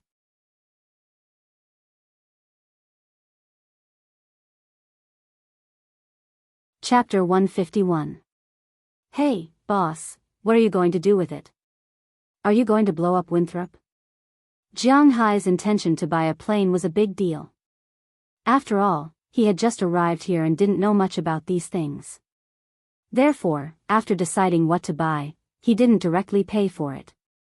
Instead, he planned to discuss it with his subordinates. After learning that Jianghu wanted to buy this Big Mac, not to mention others, Philip was the first to shout. Blow up my ass. Do you think I can blow up a small town in the United States just because I want to? Are you kidding me? Although Jianghu had the idea of modifying it, he wouldn't admit it in front of Philip and the others. Hey, boss, the air tractor is good, but it consumes too much fuel. If you really don't want to blow up Winthrop, then there's no point in buying it. That's right. To be honest, boss, we just want to buy a plane to throw some bait or patrol the surrounding area. We don't need such a heavy plane. The price is enough to buy 5 dromedaries. I don't think it's necessary. Hearing Jianghu's words, Robbins Garcia and the head of the fishermen, Edward Anderson, who had just returned, also said hesitantly. These two were people who dealt with the ocean and ranching all year round. In their eyes, spending money was fine, but every dollar should be spent on the blade. If Jianghu wanted to buy a private plane, they had no right to ask how much it would cost. However, if he wanted to buy a plane for the manor, it would be a little too expensive. Hey, boss, I support you. When I was in the Triangle State, we also had this guy. This guy really has a lot of uses. After modification, it can be used directly on the battlefield. If it's not modified, it can also be used as a battlefield ambulance plane.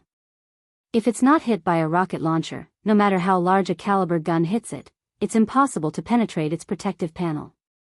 At this time, Bell said with a smile. Although he said he supported Jianghu, Jianghu could tell that he didn't support Jianghu's decision. After all, this thing was too expensive. If they really didn't need to fight, then there was really no need to buy it. However, once Jianghu made a decision, he wouldn't be so easily persuaded. You have to be clear that what we need is a large agricultural plain. Our manor is this big now, and the fishing ground is this big. But I might need to expand it. I see a lot of empty land near us. Those are my targets. Looking at the people in front of him, Jianghu said with a serious face.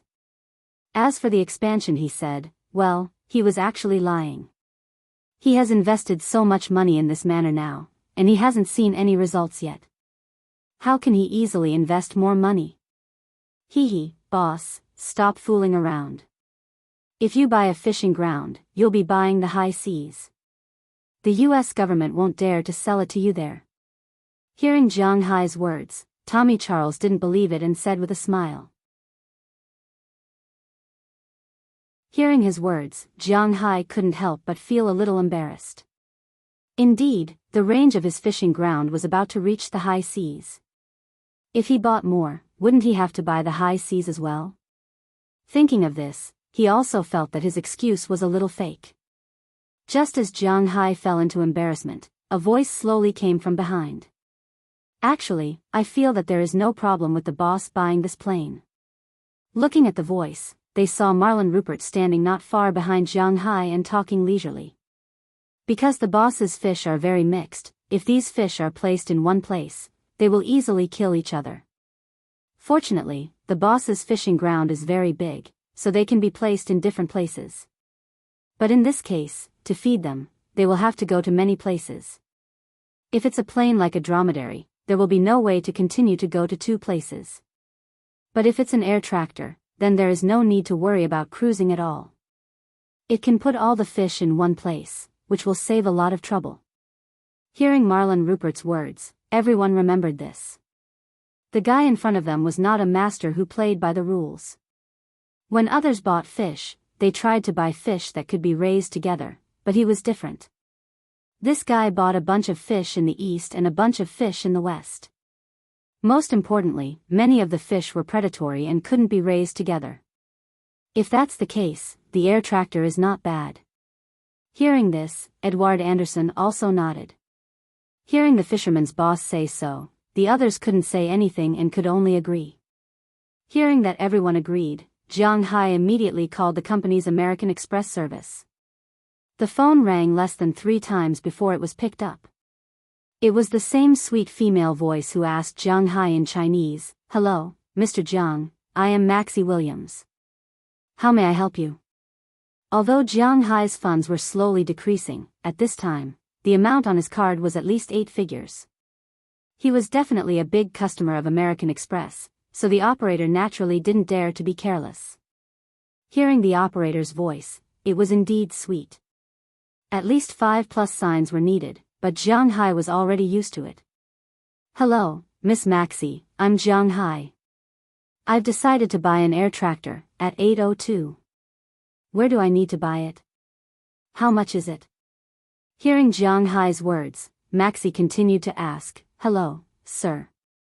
What model do you want?" "Model? I'm really not sure." Hearing Maxie's question, Jianghu was stunned. He didn't look carefully just now. "It's like this. At 8:02 is a general name. There are many submodels under it, such as the Model A. This plane is mainly used for conversion into a private jet.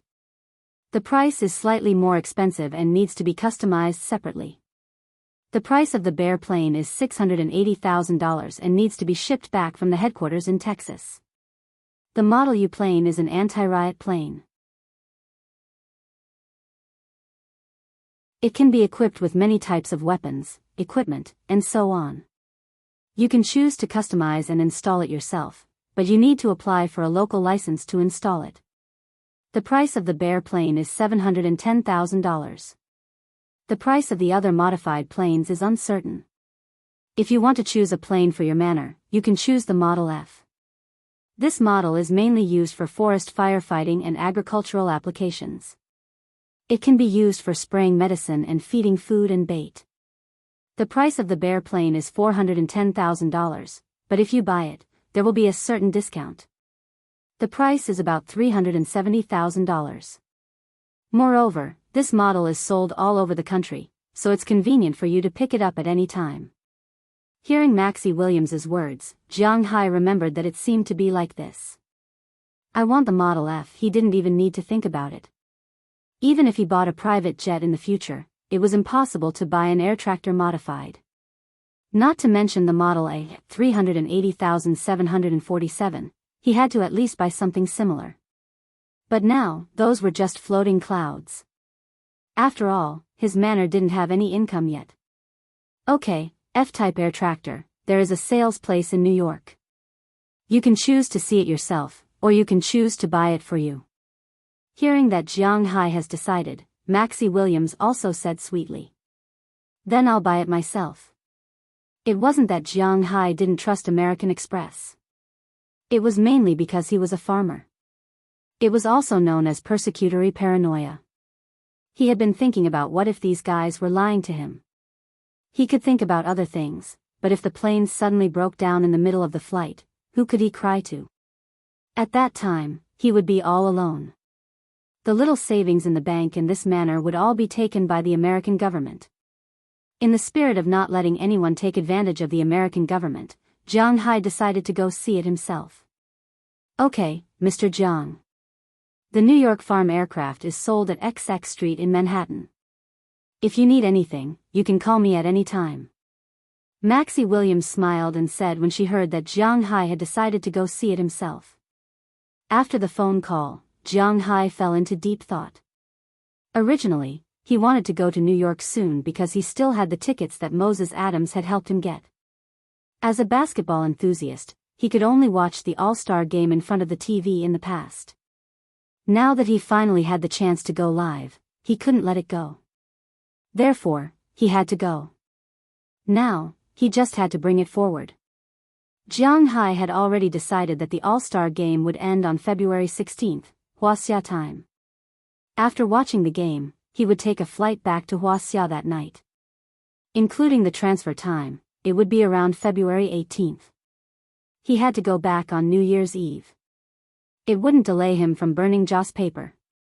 After spending New Year's at home, he could bring Fu Yuan and the others over to play. As for the others, if they were free, they could come over and play. He didn't lack the money to play with them anyway. However, there was a problem. Delina and Marion had just been adopted by him this year. Although they could now live in Jianghu's house, there would still be people from the welfare agency coming to check on them from time to time. Most importantly, in order to prevent Jianghu from being a human trafficker, he didn't allow them to leave the United States with him. It wasn't a problem to go to New York to watch the game, but it seemed that he couldn't go back to China. He had to discuss this with them. Thinking of this, Jianghu couldn't help but look at Delina and Marion. Seeing Jianghu's gaze, the two girls looked at each other. It was obvious that they didn't understand the reason. When they saw Jianghu looking at them, they looked at Jianghu and blinked. "Oh, you too." Seeing their actions, Jianghu was amused. He couldn't help but rub their heads. Some things had to be said eventually. It wasn't his style to hesitate.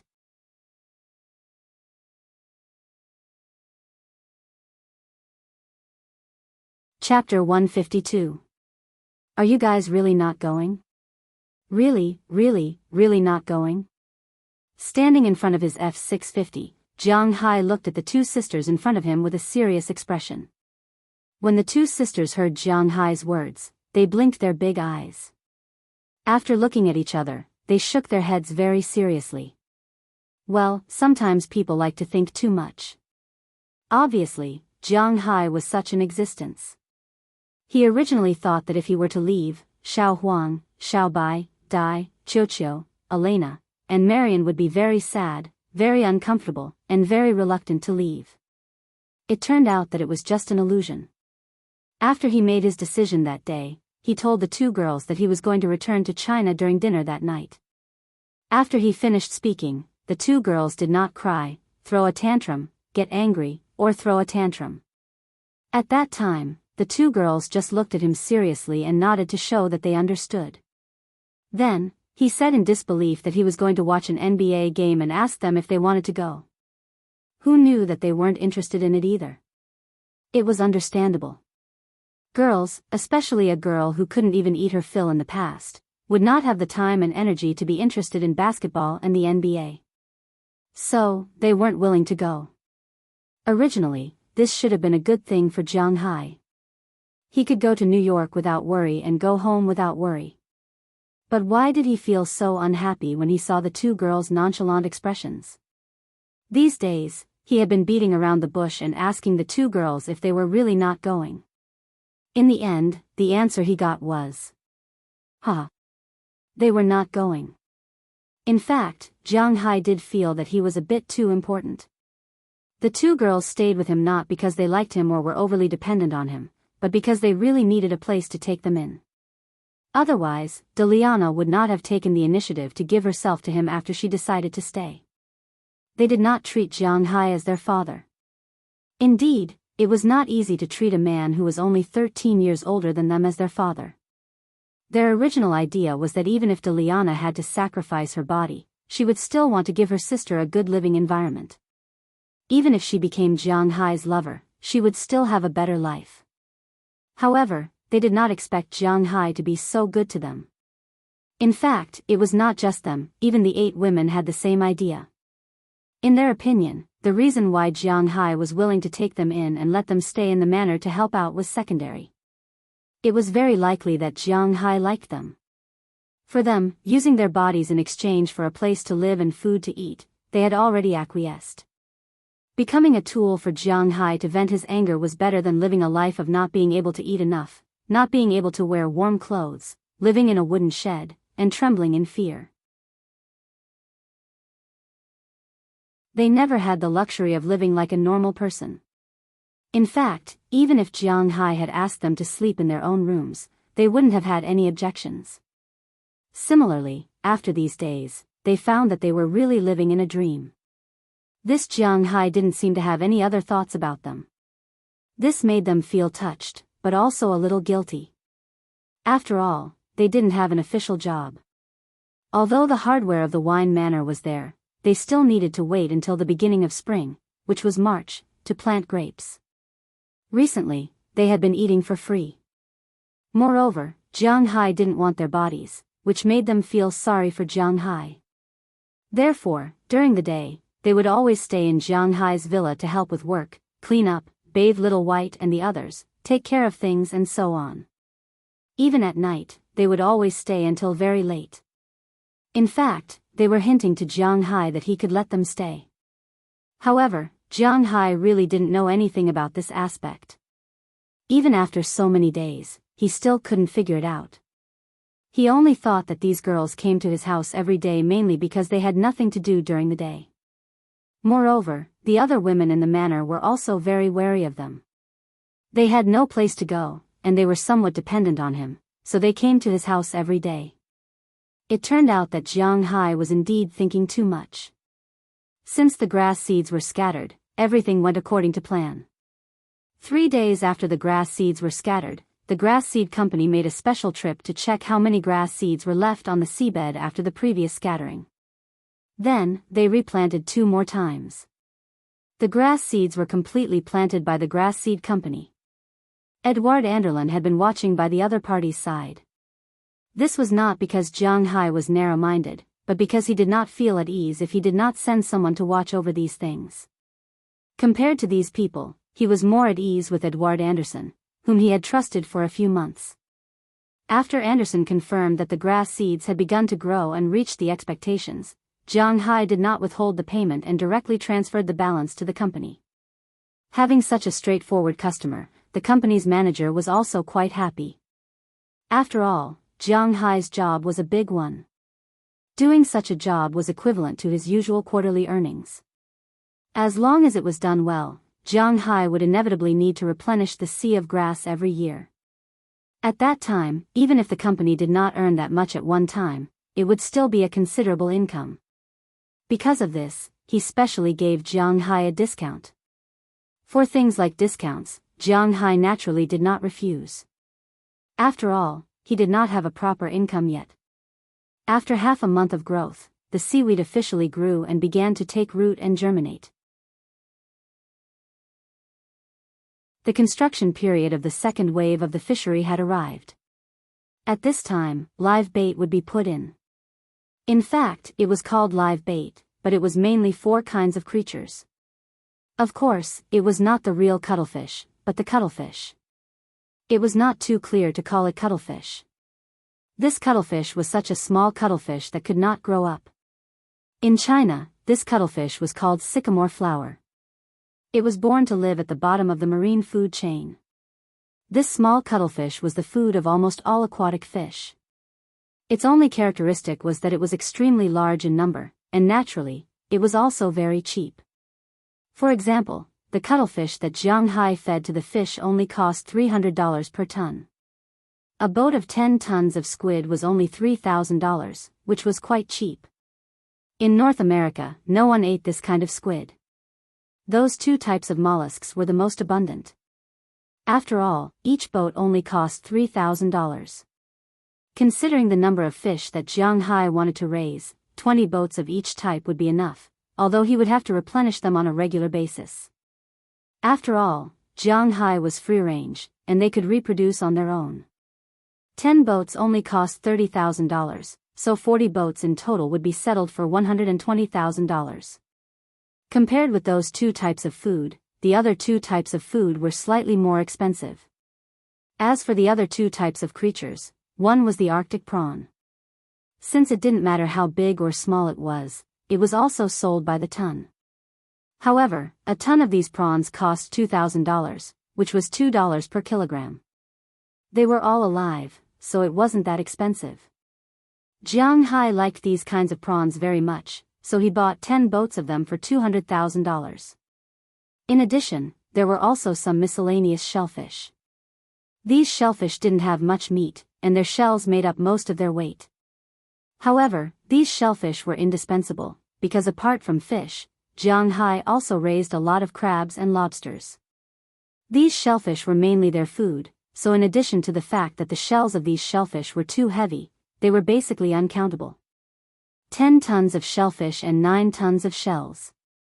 Even so, 1 ton still cost $500, or 50 cents per kilogram, which was almost double the price of cuttlefish and octopus. However, in order to raise the lobsters and crabs that he would raise in the future, Jianghu still reluctantly bought 30 boats of these things. Each boat weighed 10 tons, which was $150,000. In addition, there were other miscellaneous items, which cost Jianghu $500,000 in total. Ever since Jianghu's seaweed began to rise, the company that he contacted would put in one or several boats of these baits in different areas every day or two. They wouldn't put them in all at once. This was because if they put in too many baits at the beginning, they would swim away in groups. Therefore, they had to wait for these guys to digest for a while before pouring them in slowly. This was considered a delicate job. Fortunately, all of this was within the process that Edward Anderson and Jianghu had discussed. The entire month of February was used to spread the bait, and it was only in March that the fry were officially put in. Because recently, the deaf and mute girls in the family often helped with the chores, Jianghu didn't even need to wash his own socks. So he had more time to put his energy into the manor's construction. Especially the construction of the runway and hangar. Although he couldn't help much, it didn't stop him from watching from the sidelines. As the weather gradually warmed up, the snow gradually melted, and the sun in the middle of February gradually raised the temperature above zero. Time gradually passed, and it was February 12th. There were only 2 days left until the first day of the All-Star weekend, which was February 14th.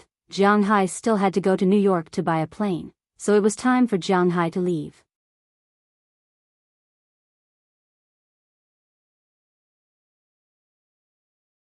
Chapter 153.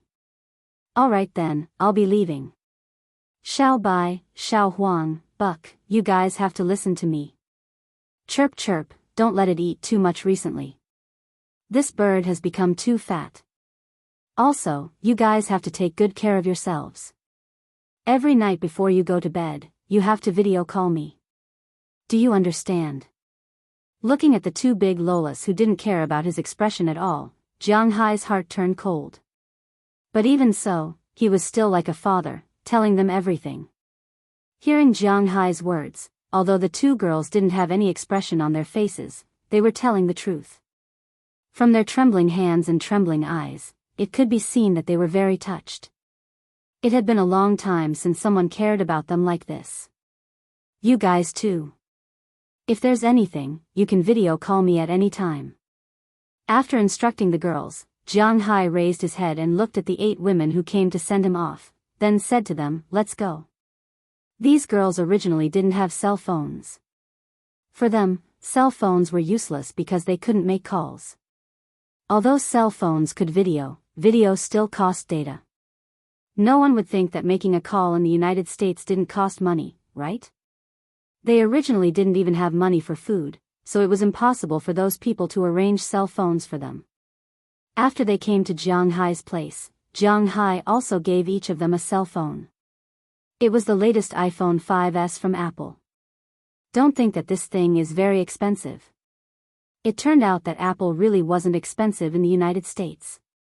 The 3 cell phones came with 16G, 32G, and 64G, and the contract phone cost $199, $299, and $399 respectively. Of course, this was referring to the contract phone. This meant that when they bought it, they had to pay a 15% activation fee and a 7% tax. In total, they had to pay $199, which was $227. After that, they had to go through the procedures. Every month, they would have to pay $20 for the phone and $20 for the data package. In other words, it would be $40 a month. Some people said that this wasn't appropriate. $40 a month, that would be $960 for 2 years. The price of a non-contract phone was $649, which was actually much more expensive. Jiang Hai chuckled at this. It seemed that they were trying to change the topic. It seemed that the cost of the cell phone and the package added up to $1,200. Compared to $650, it was $550 more expensive.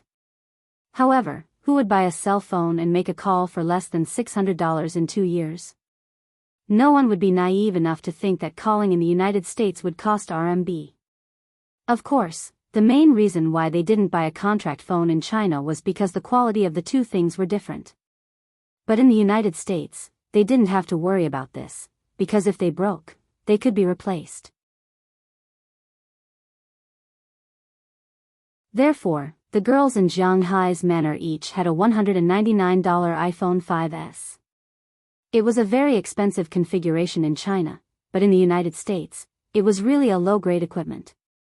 After buying the phones for the girls, Jiang Hai taught them how to use it. They could send messages and video chat. This way, they would have a communication tool in the future. We will take good care of ourselves. Don't worry. Hearing Jiang Hai's nagging, Daliana slowly gestured. These days, she had been teaching Jiang Hai sign language every night. Although the progress was a little slow, the effect was good.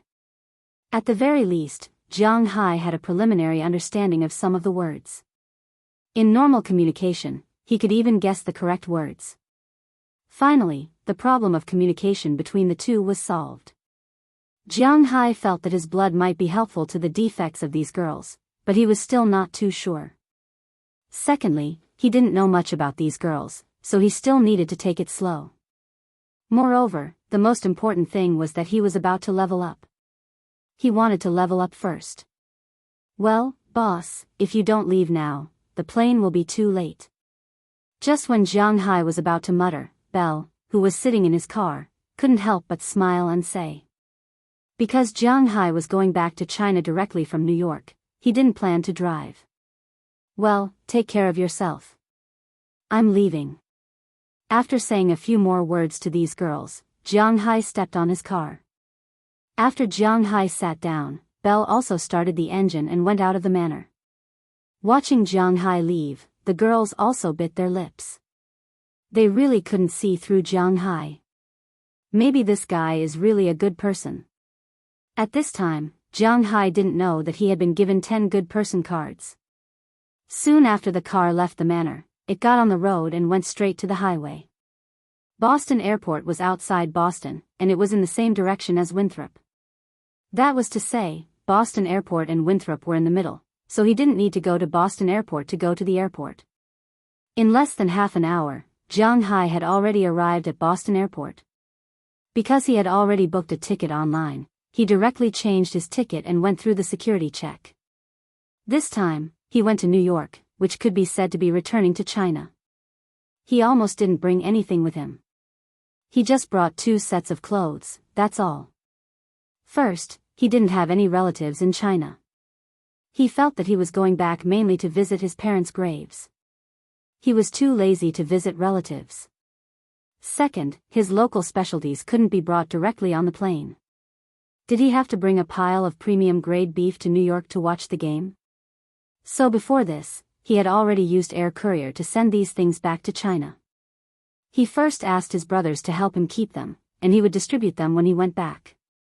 So naturally, at this time, he was going light. After passing the security check, Jiang Hai didn't go directly to the waiting hall, but went to the waiting room of the first-class cabin. Although it was only 2 to 3 hours drive from Boston to New York, since he was going to take a plane, with Jiang Hai's current wealth, he would take the first-class cabin. Not only would he take it here, but he would also take the best one back home. It was not that he was pretentious, it was purely because he had money to burn. Well, after he had money, he really didn't want to squeeze into the economy cabin anymore. Anyway, in his opinion, the price of the first-class cabin and the economy cabin was not much different. Soon after sitting in the waiting hall of the first-class cabin, there was a message that they were ready to board the plane. Passengers in the first-class cabin were given priority to board the plane. After lamenting that the flight attendants of American Airlines were really ugly, Jianghu nestled on the huge sofa and prepared for the plane to take off. Not long after, the plane took off. Jianghu also leaned on the sofa and fell asleep. But before he could fall asleep, the plane had already arrived. Boston and New York were too close. It was so close that even if an NBA team played a game, they would take a bus instead of going to the airport. Because of the time spent waiting at the airport, they might have already arrived by car. Only Jianghu, who was not going to drive, would take a plane. Of course, in fact, he could take a long-distance bus, which was not slow, but when he thought about squeezing in a bus with so many people, Jianghu still felt that it was better to take a plane, even if all the flight attendants on this plane were over 40 years old and had waists of more than 2 feet 6 inches. A little more than an hour later, the plane landed on the tarmac of New York's JFK Airport. As the ground crew connected the covered bridge, Jianghu and the other first-class passengers also got off the plane early. As soon as he walked out of the airport, Jianghu saw a black car in the distance.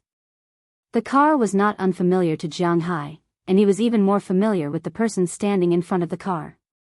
"Hey, boss, you're here."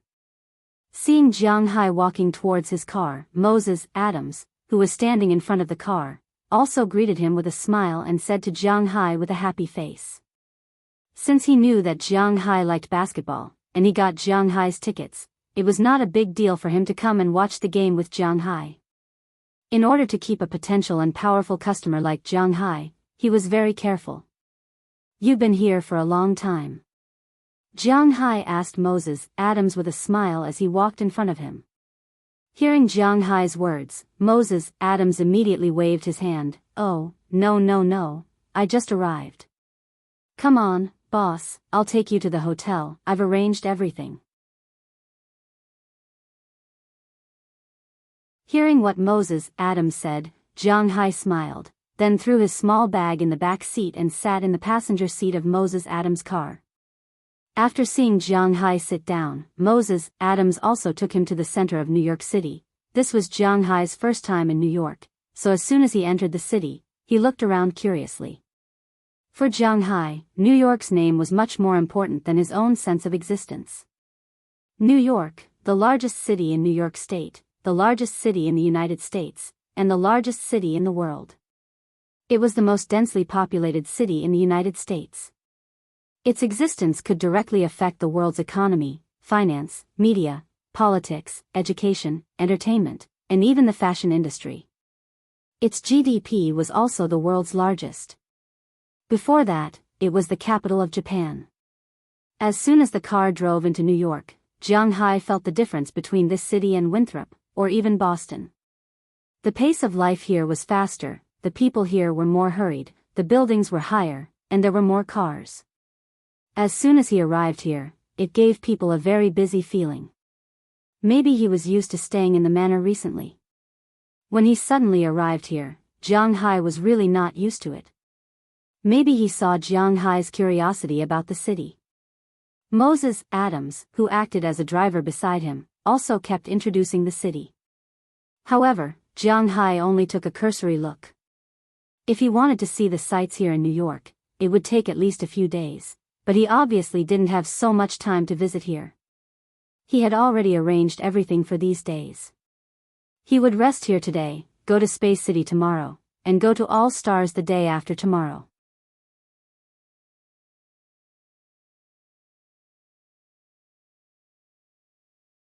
Chapter 154. Look, this is our destination this time, the home court of the New York Knicks, MSG. As Moses Adams introduced the place, Jianghu also observed the existence of the City of Hope and Destruction. After about an hour of driving into the city, the car finally arrived at the first stop. As Moses Adams stepped on the brakes, a huge circular building appeared in front of Jianghu. The building was really big, like a big cake. Although it was not as big as the high-rise buildings next to it, it was still very surprising. However, the most surprising thing was that it was not only a court, but also a station. MSG, Madison Square Garden's nickname, New York's locals, or people nearby, call it that, is above New York's largest Penn station. This is done so that everyone who comes to New York by train can see it first after getting off the train and understand the city. Boss, you may not know this, but this arena is not just the home court of the Knicks. It is also the home court of the New York Rangers, New York Liberty, St. John's University, Red Storm University, and other teams. It is also the place where all musicians, speakers, and politicians in the United States hold their concerts or speeches the most. Looking at the building in front of him, Moses Adams's shrewd eyes revealed a rare look that was not so shrewd. For him, even if he was not working in New York now, this building still made him very proud. Looking at his expression, Jianghu also smiled. Perhaps this was like the Great Wall and the Forbidden City in China. After all, the history of the United States was only a short period of time. They did not have any historical deposits, and they could not recognize the Native Americans who had lived on this land for a long time as their ancestors. Therefore, they did not have a sense of historical achievement and belonging that could make them feel more proud. It was also because of this that the United States had also supported some landmark buildings over the years, giving them special meanings other than architecture. Obviously, Madison Square Garden was one of them. Everyone who was familiar with basketball knew that Madison Square Garden was the mecca of the basketball world. Every year, the NBA draft was held there. In addition to the NBA, the other leagues also had special feelings for this place. Alright, boss, let's come back the day after tomorrow. We have to go back to the hotel now. Put down your luggage and have dinner. I have arranged a special program for you tonight. Perhaps Moses Adams was done lamenting. He retracted his gaze and became shrewd again. Then, he looked at Jianghu and winked gently. This made Jianghu feel a little strange. Show? What program? Don't forget, we have to buy a plane tomorrow. Yes, this time, Jianghu asked Moses Adams to come, not only to accompany him to watch the game, but also to buy a plane, and he needed his help to take a look. Don't worry, boss. It won't affect our business. Moses Adams knew how important the plane Jianghu wanted to buy was to his manner, so he just smiled. Then, he walked back to the car, started the engine, and left. The hotel Jianghu was going to stay at tonight was not particularly far from here. It did not take long for them to arrive. When the car was parked, a doorman took the initiative to open the door for Jianghu and Moses Adams to get out of the car. After standing still, Jianghu looked up. Wow, it was really a famous hotel, the Hilton Hotel. Speaking of this hotel, not only in the United States, but also internationally, it had a great reputation. This hotel was founded in 1919 by the emperor of the hotel industry, the hotel tycoon, Conrad Hilton. Their hotels existed in Europe, America, the Asia-Pacific region, and even the Middle East and Africa. It could be said that this was the top 5-star hotel in the world. It was Jianghu's first time staying in such a hotel. Boss, this way please. Seeing Jianghu standing at the door, Moses Adams, who was about to walk in, stepped back and said to him. Hearing Moses Adams' words, Jianghu also smiled a little awkwardly, carried his backpack, and walked into the hotel. Looking at this hotel from the outside, it was magnificent enough. But after walking in, one would find that the outside was the outside, and the inside was actually the most dazzling. Not only was the decoration extremely high-end, even the waiters passing by were handsome men and women, making it easy for people to have a good impression of this place. While Jianghu was still looking around, Moses Adams had already gone to change the room card, because he had already booked it. There were 2 standard suites. Although they were not presidential suites, they were not bad. According to Moses Adams, in addition to the master bedroom, there was a separate living room, bathroom, dining room, and a room similar to a chess room. It was very spacious. Recently, it was the All-Star weekend, and there were many rich people and celebrities who came to watch the game. If it were not for his own connections, it would not have been so easy to book a suite here. Boss, let's go. I know you Wuxia people are particular about this. This is for you. After briefly explaining to Jianghu, he handed a room card to Jianghu. The room number on the card was 8888. Looking at the room number and listening to Moses Adams' words, Jianghu also smiled. Indeed, Wuxia people were particular about this. Because neither of them had luggage, naturally, there was no bellboy to take them to the room, which saved them a lot of tips. When they arrived at the door of the room, Moses Adams, who lived not far from Jianghu, called out to Jianghu. Boss, when you go back in a while, you can take a shower and change your clothes. Then, we'll go for dinner first. After dinner, I'll take you to a good place to play. Seeing Moses Adams raise his eyebrows, although Jianghu was not too sure, from his words and actions, he felt that this guy was definitely up to no good. He was not worried that this guy would kidnap him or anything like that. Jianghu was not that easy to deal with.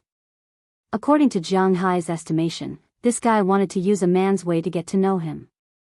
If a man wanted to have a better friendship with another man, other than being gay, there were only 4 ways. Whether it was at home or abroad, such things were not uncommon. TSK, this guy is really wretched, but it's not bad to go and have a look. Cough, I decided to go and have a look because I want to criticize the justice of this evil world. It's not because I haven't had sex for 2 or 3 years. Looking at Moses Adams, who was far away, Jianghu couldn't help but raise a middle finger at him, and then he whispered. But why did it feel like the more he whispered, the softer his voice became? After entering the room, Jianghu did listen to Moses Adams and took a shower first. The bathtub in this suite also had a massage function, which was quite comfortable. Originally, after taking a shower, he was ready to sleep, but for some reason, he couldn't fall asleep in bed. The wretched look of Moses Adams talking to him just now kept replaying in front of him, which made him a little, overwhelmed. In fact, Jianghu really hadn't touched a woman for a while. Damn, this damn guy. Cursing again, Jianghu rolled on the bed. He didn't know when he fell asleep. When he was awakened by Moses Adams knocking on the door, it was already 4:30. When he saw Jianghu's sleepy appearance, Moses Adams smiled. I say, boss, you can really fall asleep. Huh, don't sleep. Wash your face. Let's go eat. The show will start in a while. When Moses Adams mentioned the show, Jianghu's eyes lit up in an instant. Okay, wait for me. After saying that, Jianghu went back to the room, washed his face, then put on a new set of clothes and walked out. But just as he walked out, he was stopped by Moses Adams. Boss, didn't you bring other clothes? Change to something more expensive. After thinking about it, Moses Adams considered Jianghu's usual dressing habits and changed his words to remind Jianghu. Who the F***CK, isn't this expensive enough? Brand, Archaeopteryx. When he heard Moses Adams' words, Jianghu's eyebrows raised. In the beginning, it's just a bird. This dress, no matter how expensive it is still outdoor. Have you ever seen someone wearing outdoor clothes to pick up girls? Boss, with all due respect, girls nowadays are very realistic. If you don't encounter ghosts crying and gods howling, it's better to pay more attention to your dressing. Hearing Jianghu's shocked words, Moses Adams showed a helpless expression and slowly explained to him, but his words made Jianghu speechless. The problem is, I don't have other clothes. I don't like to wear other clothes. Glancing at the room, Jianghu came out this time with a total of 3 sets of clothes. He wore 1 set and brought 2 sets, but unfortunately, these 3 sets of clothes were all outdoor. A long time ago, Jianghu liked to wear sportswear for nearly 10 years, but in recent years, he liked to wear outdoor clothes. It didn't look so young, it was comfortable, and it didn't restrict his activities. For example, he didn't like suits at all. Even casual suits, he didn't like to wear them, so he didn't have any of them. The only one he had was the one he wore when he married Lu Li. When he left, he also left it at Chi Li's house. It was made for him by her family. Since it's just clothes, then that's it, but we need to add some other things. Scratching his head, since Jianghu didn't want to wear it, then Moses Adams couldn't force Jianghu to wear a suit, right? He could only think of other ways.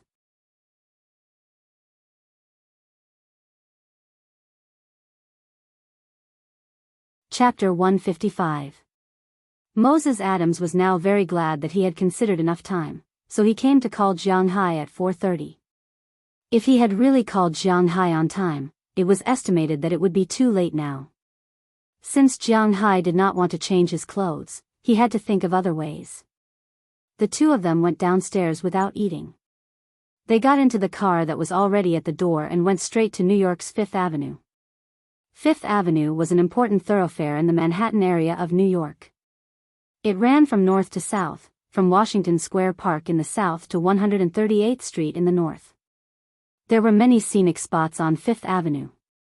From south to north, there was the Empire State Building, the New York Public Library, Rockefeller Center, Rockefeller Foundation, St. Patrick's Church, Central Park, and so on. But at this time, Moses Adams and Jianghu did not come here to see the scenic spots. Instead, they came to the section between 60th Street and 34th Street, a place called Dream Street. Almost all the luxury brands in the world gathered here. It was one of the most high-end shopping districts in the world.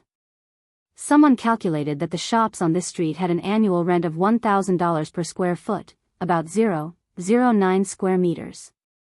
That was to say, 1 square meter would cost more than $10,000. The annual rent of a small shop here was more than $100,000. It could be seen that if one did not open for 3 years and opened for 3 years, one would lose a lot of money. Of course, those luxury stores were not those that did not open for business for 3 years, nor were they those that opened for business for 3 years. But even so, most of the time, it was the season when people would see more and buy less. The only exception was probably when the Wuxia tour group came. Those aunties were very rich. Moses Adams dragged Jianghu here to buy things, but he did not expect to earn a commission. Men and women were two completely different life forms. The values, psychology, and so on of these two life forms were completely different. Even if they paid attention to the opposite sex, their viewpoints were naturally different. When men looked at women, the first thing they looked at was the face, the second was the figure, and the third was the clothes, the way they dressed, and the way they talked. Only then would they have the idea to explore further. But women looked at men differently. Just like what the ancients once said, girls love pretty boys, and girls love girls. When girls were young, that is, when they were 16 or 17 or 17 or 18, they paid more attention to the boys' looks and popularity. For example, the captain of a basketball team, the captain of a football team, and so on, were very popular. Of course, if they were handsome and had such skills, they would be the favored son of God, commanding the wind and clouds of the school. However, as they grew older, the things that girls paid more attention to gradually changed. Perhaps for some girls, looks were still very important. But for most girls, especially the girls who were going to the place Jianghu and Moses Adams were going, looks were obviously not as attractive as Franklin. For these women, they could judge a man's general situation by looking at his things. Unless you're really famous, like Bill Gates. Even if he wore briefs and walked barefoot on the streets, countless women would still throw themselves at him. If you're not that famous, then you'll have to rely on these external factors. Of course, some people might say that such women were not sincere. Love did not need to be tarnished like this. However, Moses Adams would tell you, who needed her to be sincere? Love? Even if there was, it was impossible to give it to them. This was also the reason why Jianghu came here.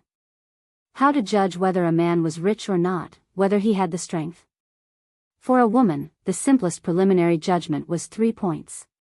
First, what kind of clothes, second, what kind of car, and third, what kind of watch.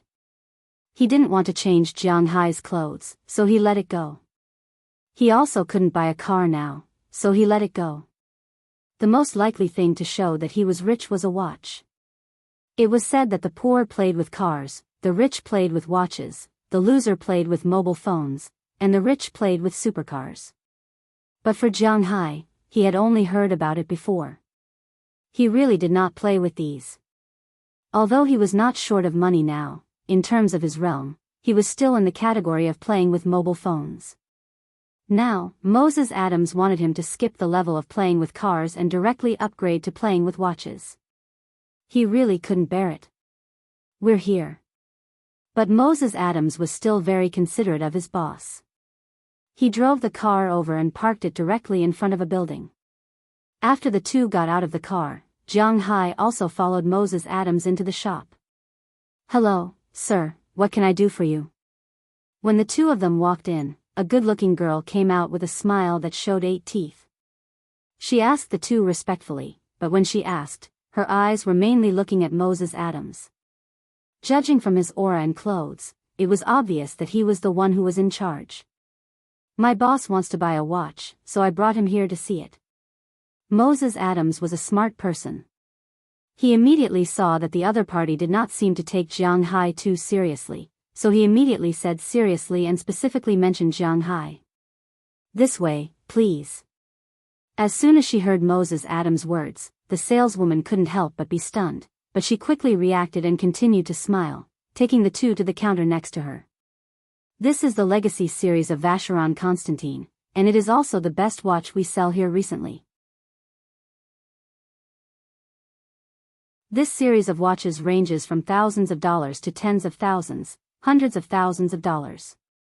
Many friends from Wuxia like this series very much. Our brand can also be regarded as one of the top in the world. In the 007 series, most of the watches of the male leads were sponsored by us." Looking at Jianghai, the saleswoman here began to talk non-stop. Hearing her words, Jianghai, who was still a little dazed, gradually recovered.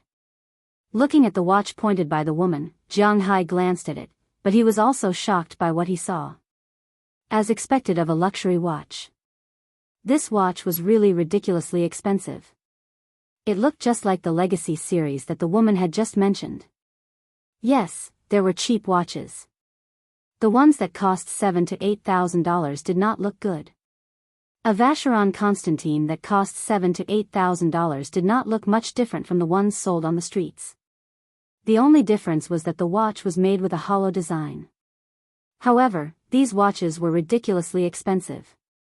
The one that Jianghai had his eyes on had a price tag of $150,000. That was no joke. $150,000 was enough for him to buy 50 boats of cuttlefish. This price was really a little scary. Can I not buy this watch?" After hesitating for a moment, Jianghai looked at Moses Adams. He was a little reluctant to part with it. "How should I put it? Actually, it's fine. This is mainly up to you, boss. To be honest, whether you buy it or not is not a big problem for me. The main thing is not for tonight's operation. After all, one night is not worth more than $100,000. However, boss, don't you know that after the All-Star game, there will be an NBA cocktail party? There will be a lot of dignitaries at that party. Even if you don't want to have too much contact with these people, I remember that you said that you would come to New York in April to participate in the beef show. Sometimes, it is necessary to have some connections." Seeing Jianghai's reluctance, it was actually very difficult not to see it. Because right now, Jianghai's face was almost wrinkled into the word reluctance. Spending $100,000 to buy a useless watch. Jianghai was really speechless. But after hearing Moses Adams' words, Jianghai could not help but click his tongue. It was just as Moses Adams had said. When a person's fame had not reached a certain level, the strength of their clothing was also very important. At least it gave people the feeling that this guy was not trying to get something for nothing. Although Jiang Hai did not think that his beef would be sold out, he had many friends. However, he understood the problem of having more friends, more options. So, he was a little tempted by what Moses Adams said. If I don't buy it, I'll buy the best one. Miss, what's the most expensive watch you have? After struggling for a long time, Jiang Hai took a deep breath and cursed. Then, as if he had thought it through, he raised his head and spoke to the salesperson in front of him. Oh, the best watch we have is Patek Philippe. It is known as the blue-blooded aristocrat of watches, that's it. What's the most expensive one? Since he had already decided to spend money, Jiang Hai did not care about the price and directly asked. At present, in addition to the limited edition and special custom-made watches, the most expensive one is this series of men's watches with complex functions. Hearing Jiang Hai's words, the salesperson here said with a serious face. Then, he went to a counter next to him and took out a watch. Jiang Hai looked at it and his vision went a little dark because it was clearly marked 980,000, 98,000. It seems that the bragging has gone too far. Looking at the price and then at the small broken watch, Jiang Hai did not hear what the salesperson was explaining. What platinum dial? What nonsense? He did not understand. He just felt that his ears were ringing. His eyes were also staring at the watch. He could not see how this watch was valuable. Sir, are you sure you want this watch? Seeing that Jiang Hai's state was a little strange, the salesperson asked carefully. Yes.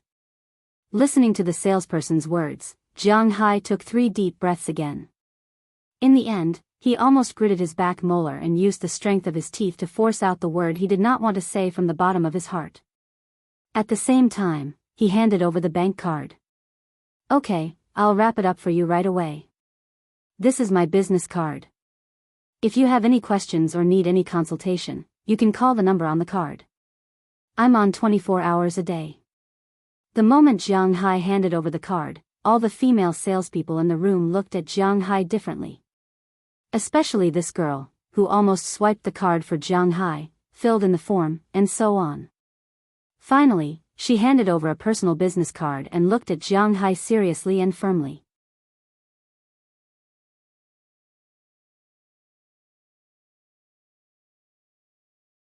Chapter 156. Now that it's done, let's go eat.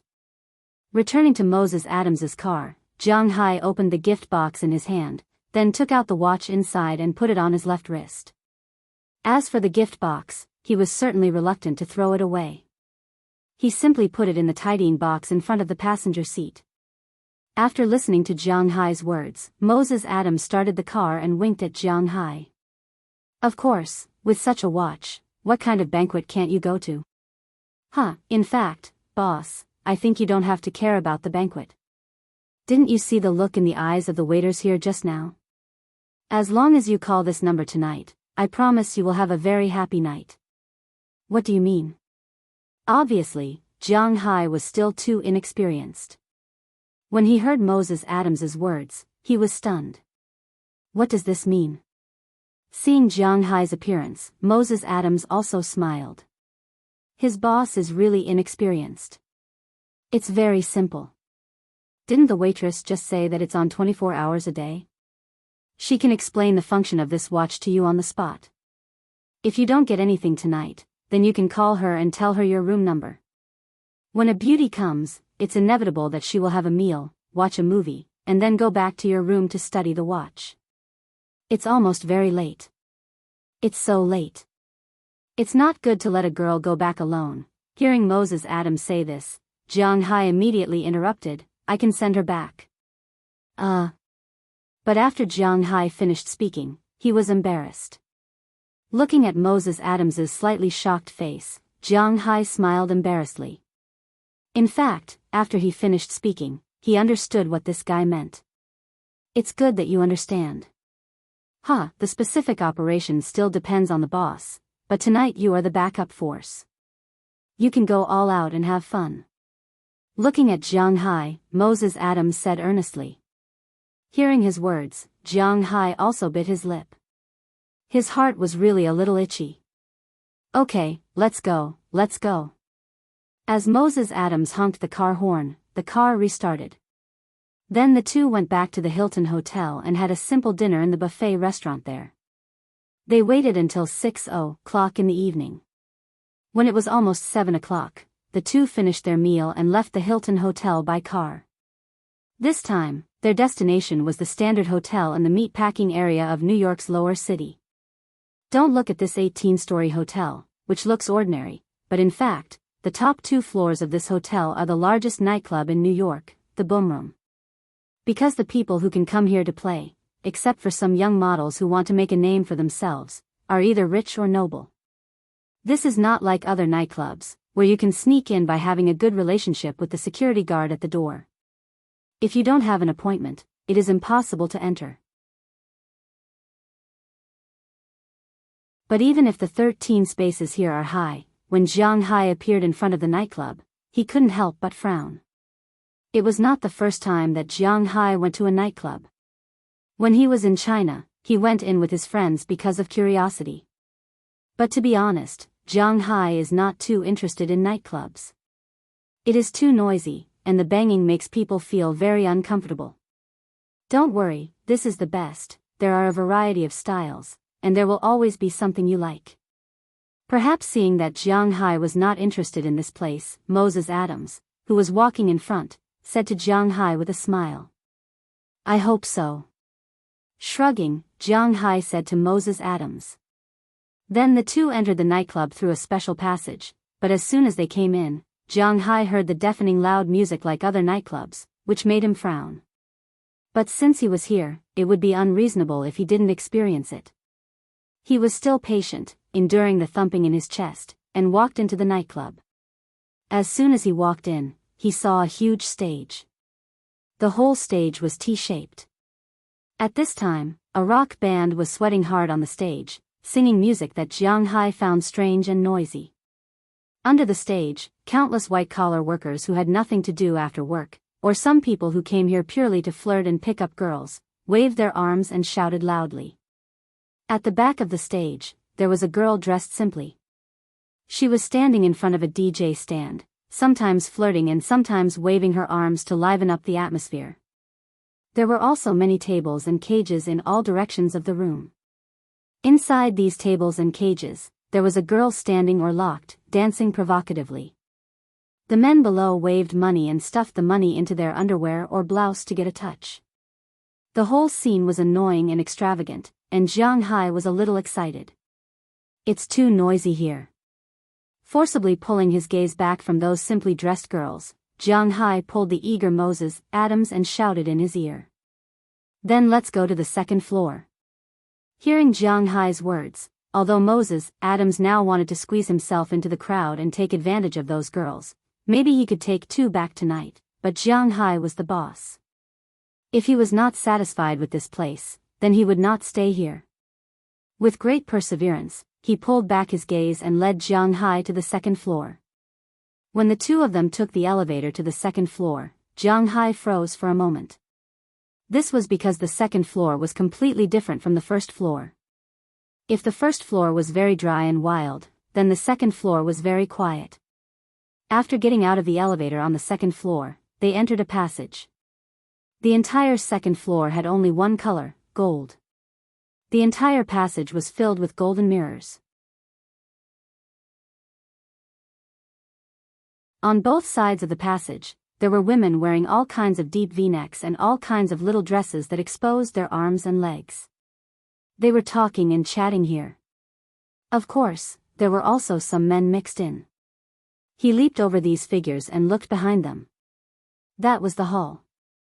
There was a huge triangular bathtub that was emitting steam, making the entire second floor look like a fairyland. It gave people a hallucinatory feeling. Just as Jianghu was looking around curiously, a girl who was closer to them came over with a smile and said to them, "Hello, do you two have an appointment?" This girl looked to be 25 or 26 years old. She was wearing a black deep V-neck dress. The opening almost reached her navel. It could be said that it was 2 pieces of cloth that wrapped her upper body from top to bottom. It could be clearly seen that she should be wearing nothing inside. Her lower body was also red, and she was wearing a pair of black high-heeled leather shoes. Her brown curly hair, coupled with heavy makeup, really gave people a sense of wild beauty. If some ordinary people can still be mixed in with the first floor, then the people who can go to the second floor are really rich. Hearing the girl's words, Moses Adams said with a chuckle, "I have an appointment in advance. My name is Moses Adams." After Moses Adams signed up, the girl in front of Jianghu touched her ear with her hand. Jianghu saw that there was a headset in the girl's ear. It seemed that she was confirming the identity of the two people. "Mr. Moses Adams, hello, the room you booked is here." After waiting for about a few seconds, the other party had already confirmed the room Moses Adams had booked. She smiled and led the two of them to a box in the distance. As soon as they walked in, Jianghu found that this box was really different, because the floor of this box was actually transparent. They could clearly see the wild people on the first floor under their feet, who were dancing there. But they could see these people, but they couldn't hear any sound. The effect of the compartment here was really good. Of course, if they want to listen, they can do it at any time because the floor can be adjusted. As long as there is a gap, the wild music below can go straight to the second floor, but Jianghu didn't want to listen to that music.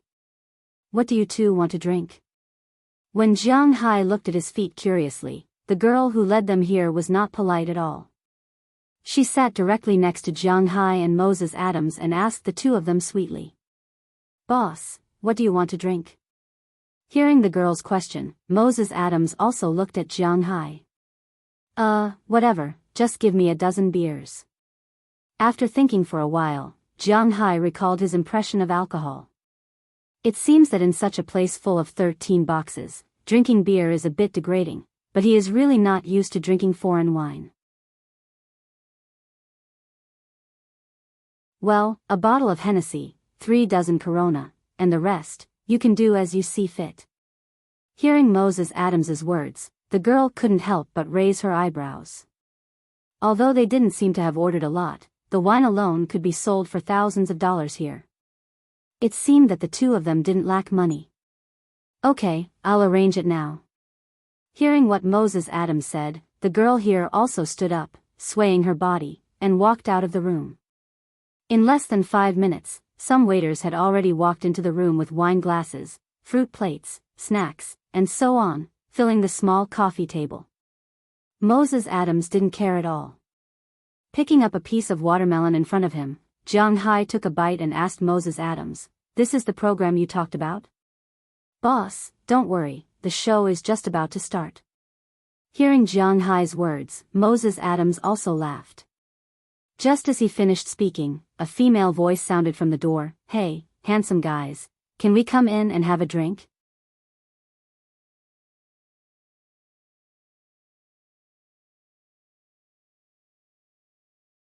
Chapter 157.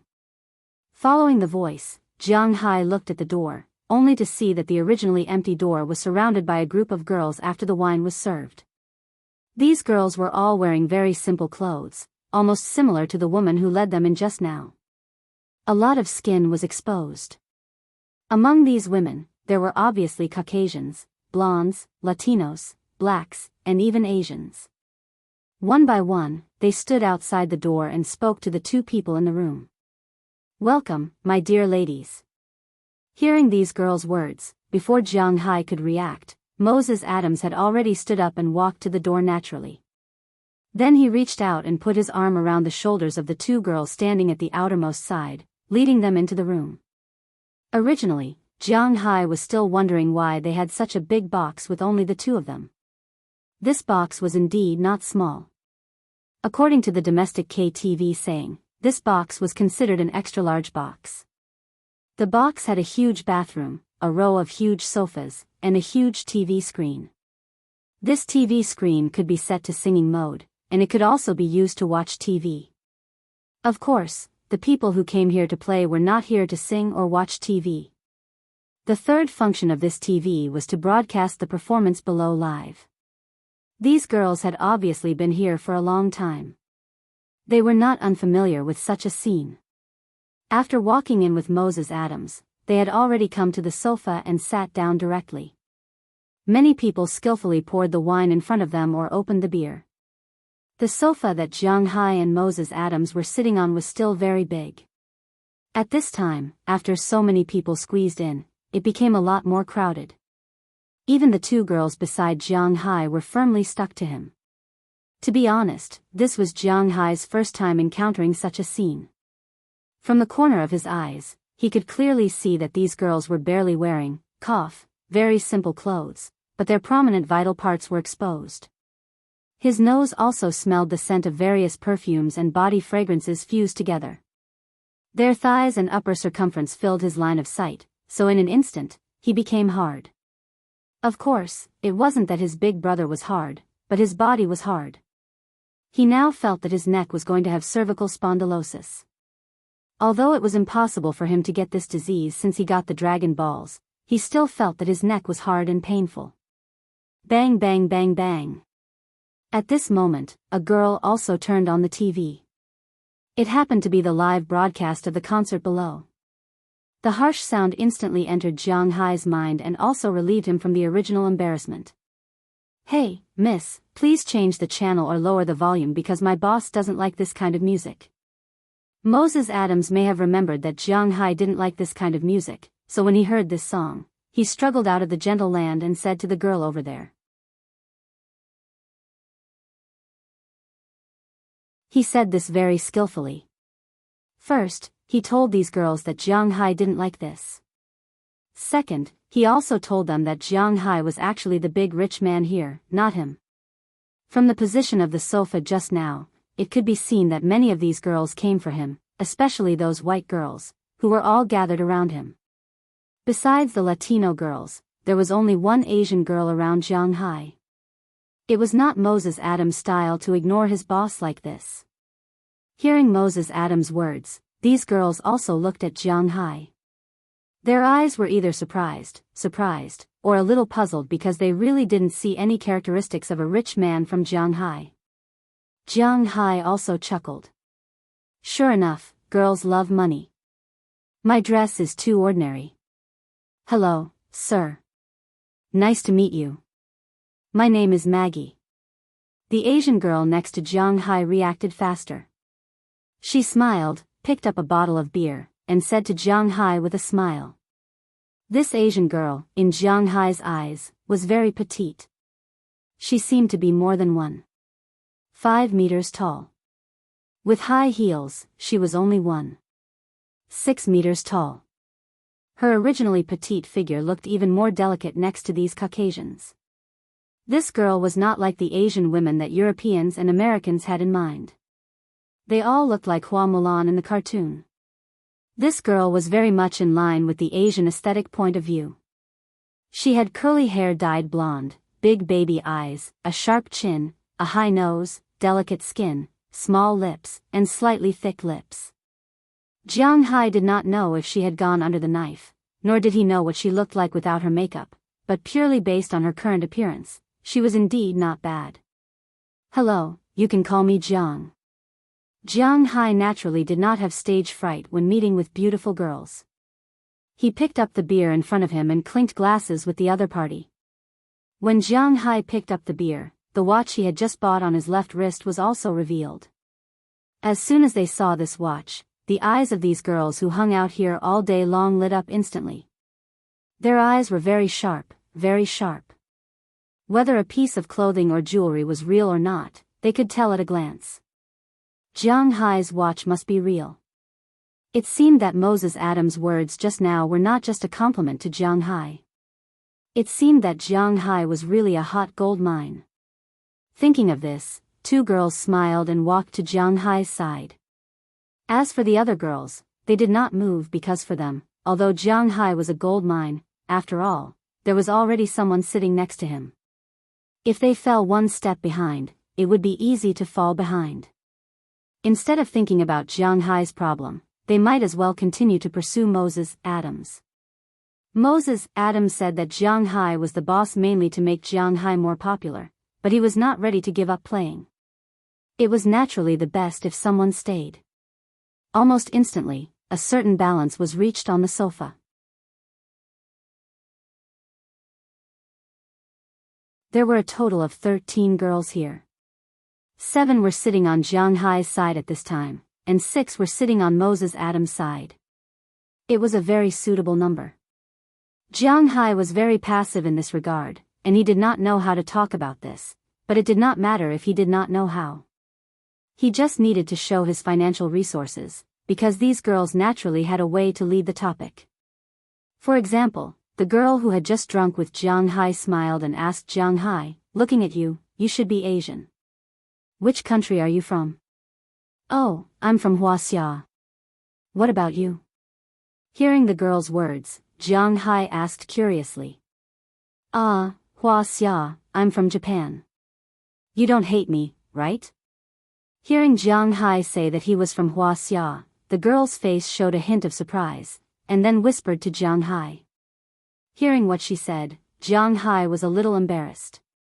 Although Jianghai was not a nationalistic youth, to be honest, a Wuxia man, especially a man from the northeast, who did not hate Japanese people, but at this time, in front of him was not a man, but a delicate beauty.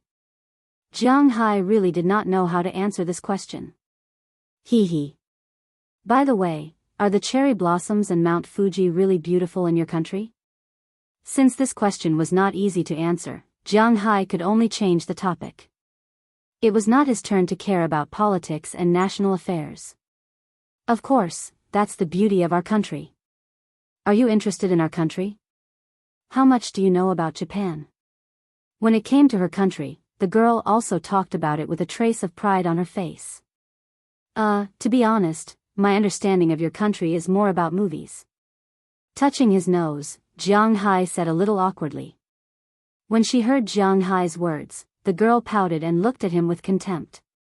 AI way is just AI way. Although I like my country very much, I know that our country's film industry is not very developed. Except for ghost movies, everything else is very average. You are a big man, it's impossible for you to like watching ghost movies. Hee, tell me, which star do you like? Being exposed by a girl in front of his face, Jianghai was indeed a little embarrassed. But when this girl could face him and talk about AI way with him, Jianghai suddenly realized that he was still too naive. This wild world. He was somewhat unable to adapt, but he was now trying to adapt. I prefer Aoi, and Porto. Oh, and Rio Tianhai. The stewardess' surname is Aoi, so she should be called Aoi-sensei. She is indeed very powerful. Now she has many sales of her films, which can be ranked in the top 100 in the world. As for Porto, it's Porto no Yui. To be honest, in our country, she is not very famous. She is mainly famous in Wuxia because she looks like a star in Wuxia. Tianhai, her original figure wasn't that good. She only became famous after plastic surgery. As for Rio, I also like her a lot. She has a weak sexiness to her. I also watch her videos. I still have the newlyweds and campus beauty pageants on my computer, but she's going to retire this year. Hearing Jianghai's words, the girl named Maggie didn't show any trace of shyness. Instead, she followed Jianghai and spoke with fervor and assurance. Jianghai was listening to her, and he was somewhat stunned. Maggie, I have always been curious.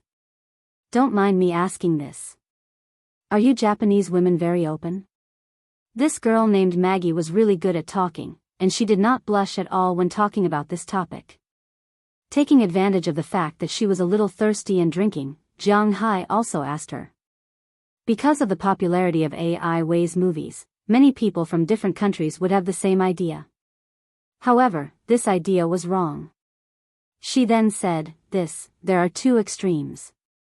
Some women are very open, some are very conservative, but the men are very open. This is because even if a man married to a conservative woman, he will still go out and mess around. Conservative women don't mind, as long as they don't divorce and don't bring him home, it doesn't matter. For example, many of my friends in China put insurance in their husband's briefcase every day. If a man doesn't go out and mess around, he will be looked down upon by others. And if a wife has something to do back home, she will take the initiative to help her husband make an appointment. This is very common in China. This is very common. Wow, then you Japanese men are very happy. Hearing such an outrageous thing, Jiang Hai couldn't help but grin unconsciously. Recruiting by imperial decree, what a powerful nation. Hearing Jiang Hai's words, Maggie shrugged and said indifferently, "That's why I came to the United States." Clang. Just as Jiang Hai and the Japanese girl named Maggie were chatting happily, the door of their room was suddenly opened from the outside. A short blonde kid suddenly rushed in from the outside, holding a huge bottle of champagne in his hand. He shook it and shouted, "Wow, I'll treat you to a drink." As his voice fell, his fingers that were originally pressing on the mouth of the bottle instantly loosened, and then a column of champagne sprayed directly towards Jiang Hai, Moses, Adams, and the girls.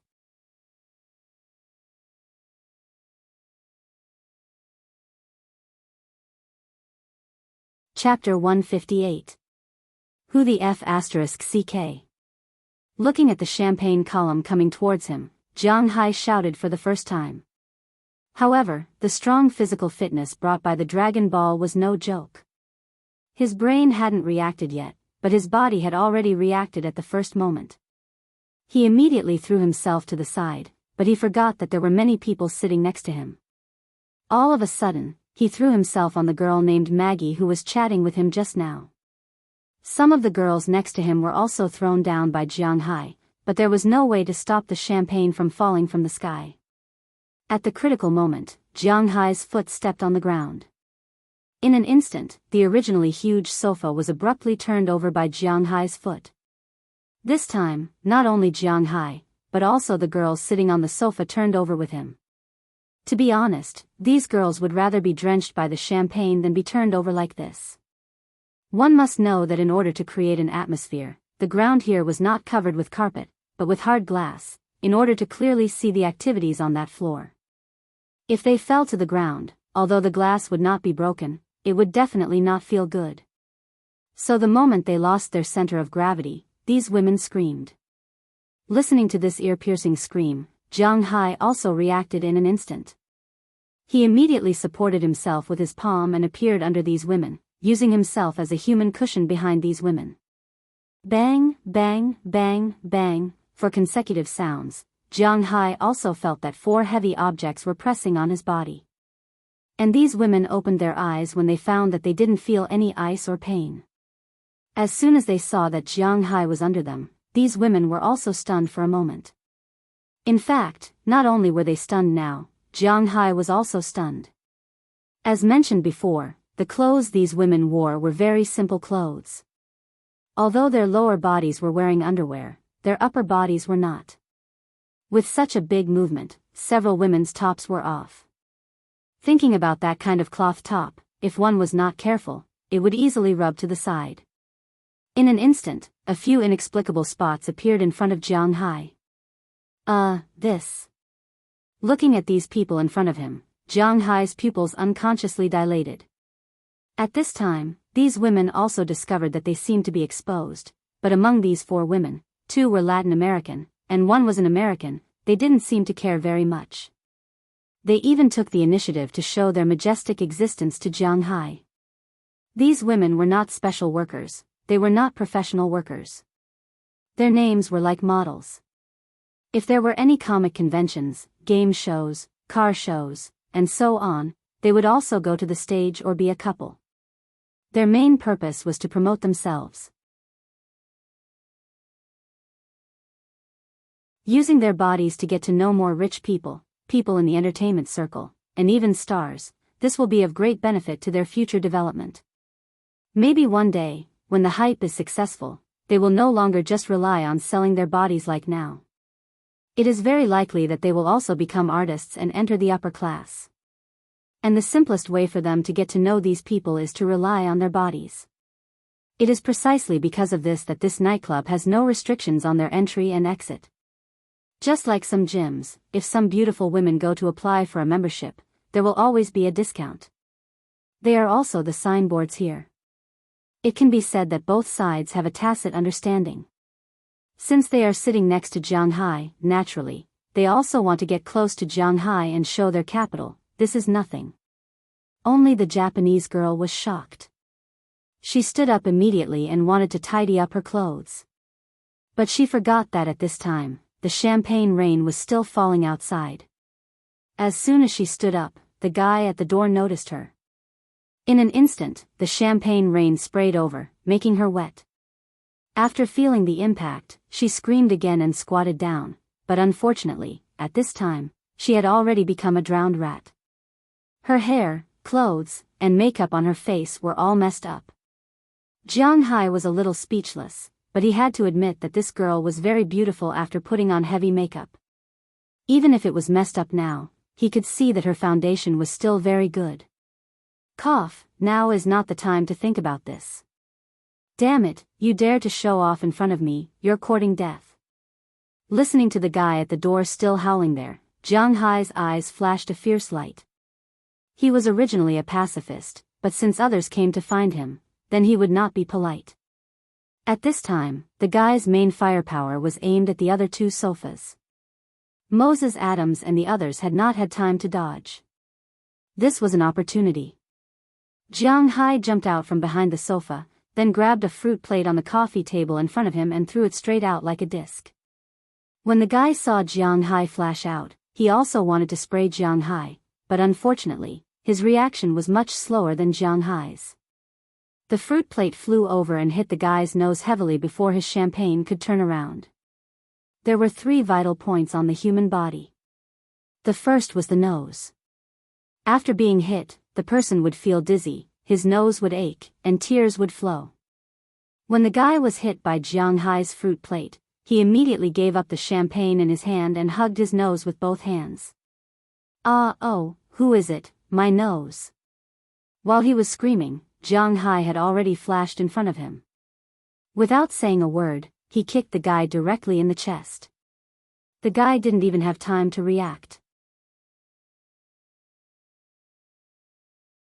To be exact, he didn't even have time to wipe his tears before he was kicked out of the private room by Jianghu. He flew straight to the mirror in the corridor opposite the private room. With a loud bang, the huge golden mirror was also full of cracks from the guy's impact. Boss. At this time, the 2 men in black outside the door were also very surprised when they saw the guy flying out. They ran over immediately, wanting to see if the guy was okay. At this time, Jianghu also walked out of the room. Sir, don't move. Seeing Jianghu coming over, one of the big men stood up in an instant and stood in front of Jianghu. His eyes stared at Jianghu. They all saw that their boss flew out of the room. Needless to say, he was beaten out, and now this man was very suspicious. My nose, my chest, damn it, who is it, you damn guy, you dare to hit me, teach him a lesson for me. At this time, the man who was just beaten out by Jianghu also recovered. He covered his nose with one hand and his chest with the other. He shouted angrily at Jianghu in front of him. Hearing his roar, Jianghu snorted coldly, then glanced at the 2 bodyguards. Judging from the size of these 2 guys and the murderous aura emitted from their bodies from time to time, these 2 should be soldiers and have seen blood. Otherwise, they wouldn't be able to become this guy's bodyguards. However, compared with Bell and Jianghu's manner, they were still far behind, let alone him.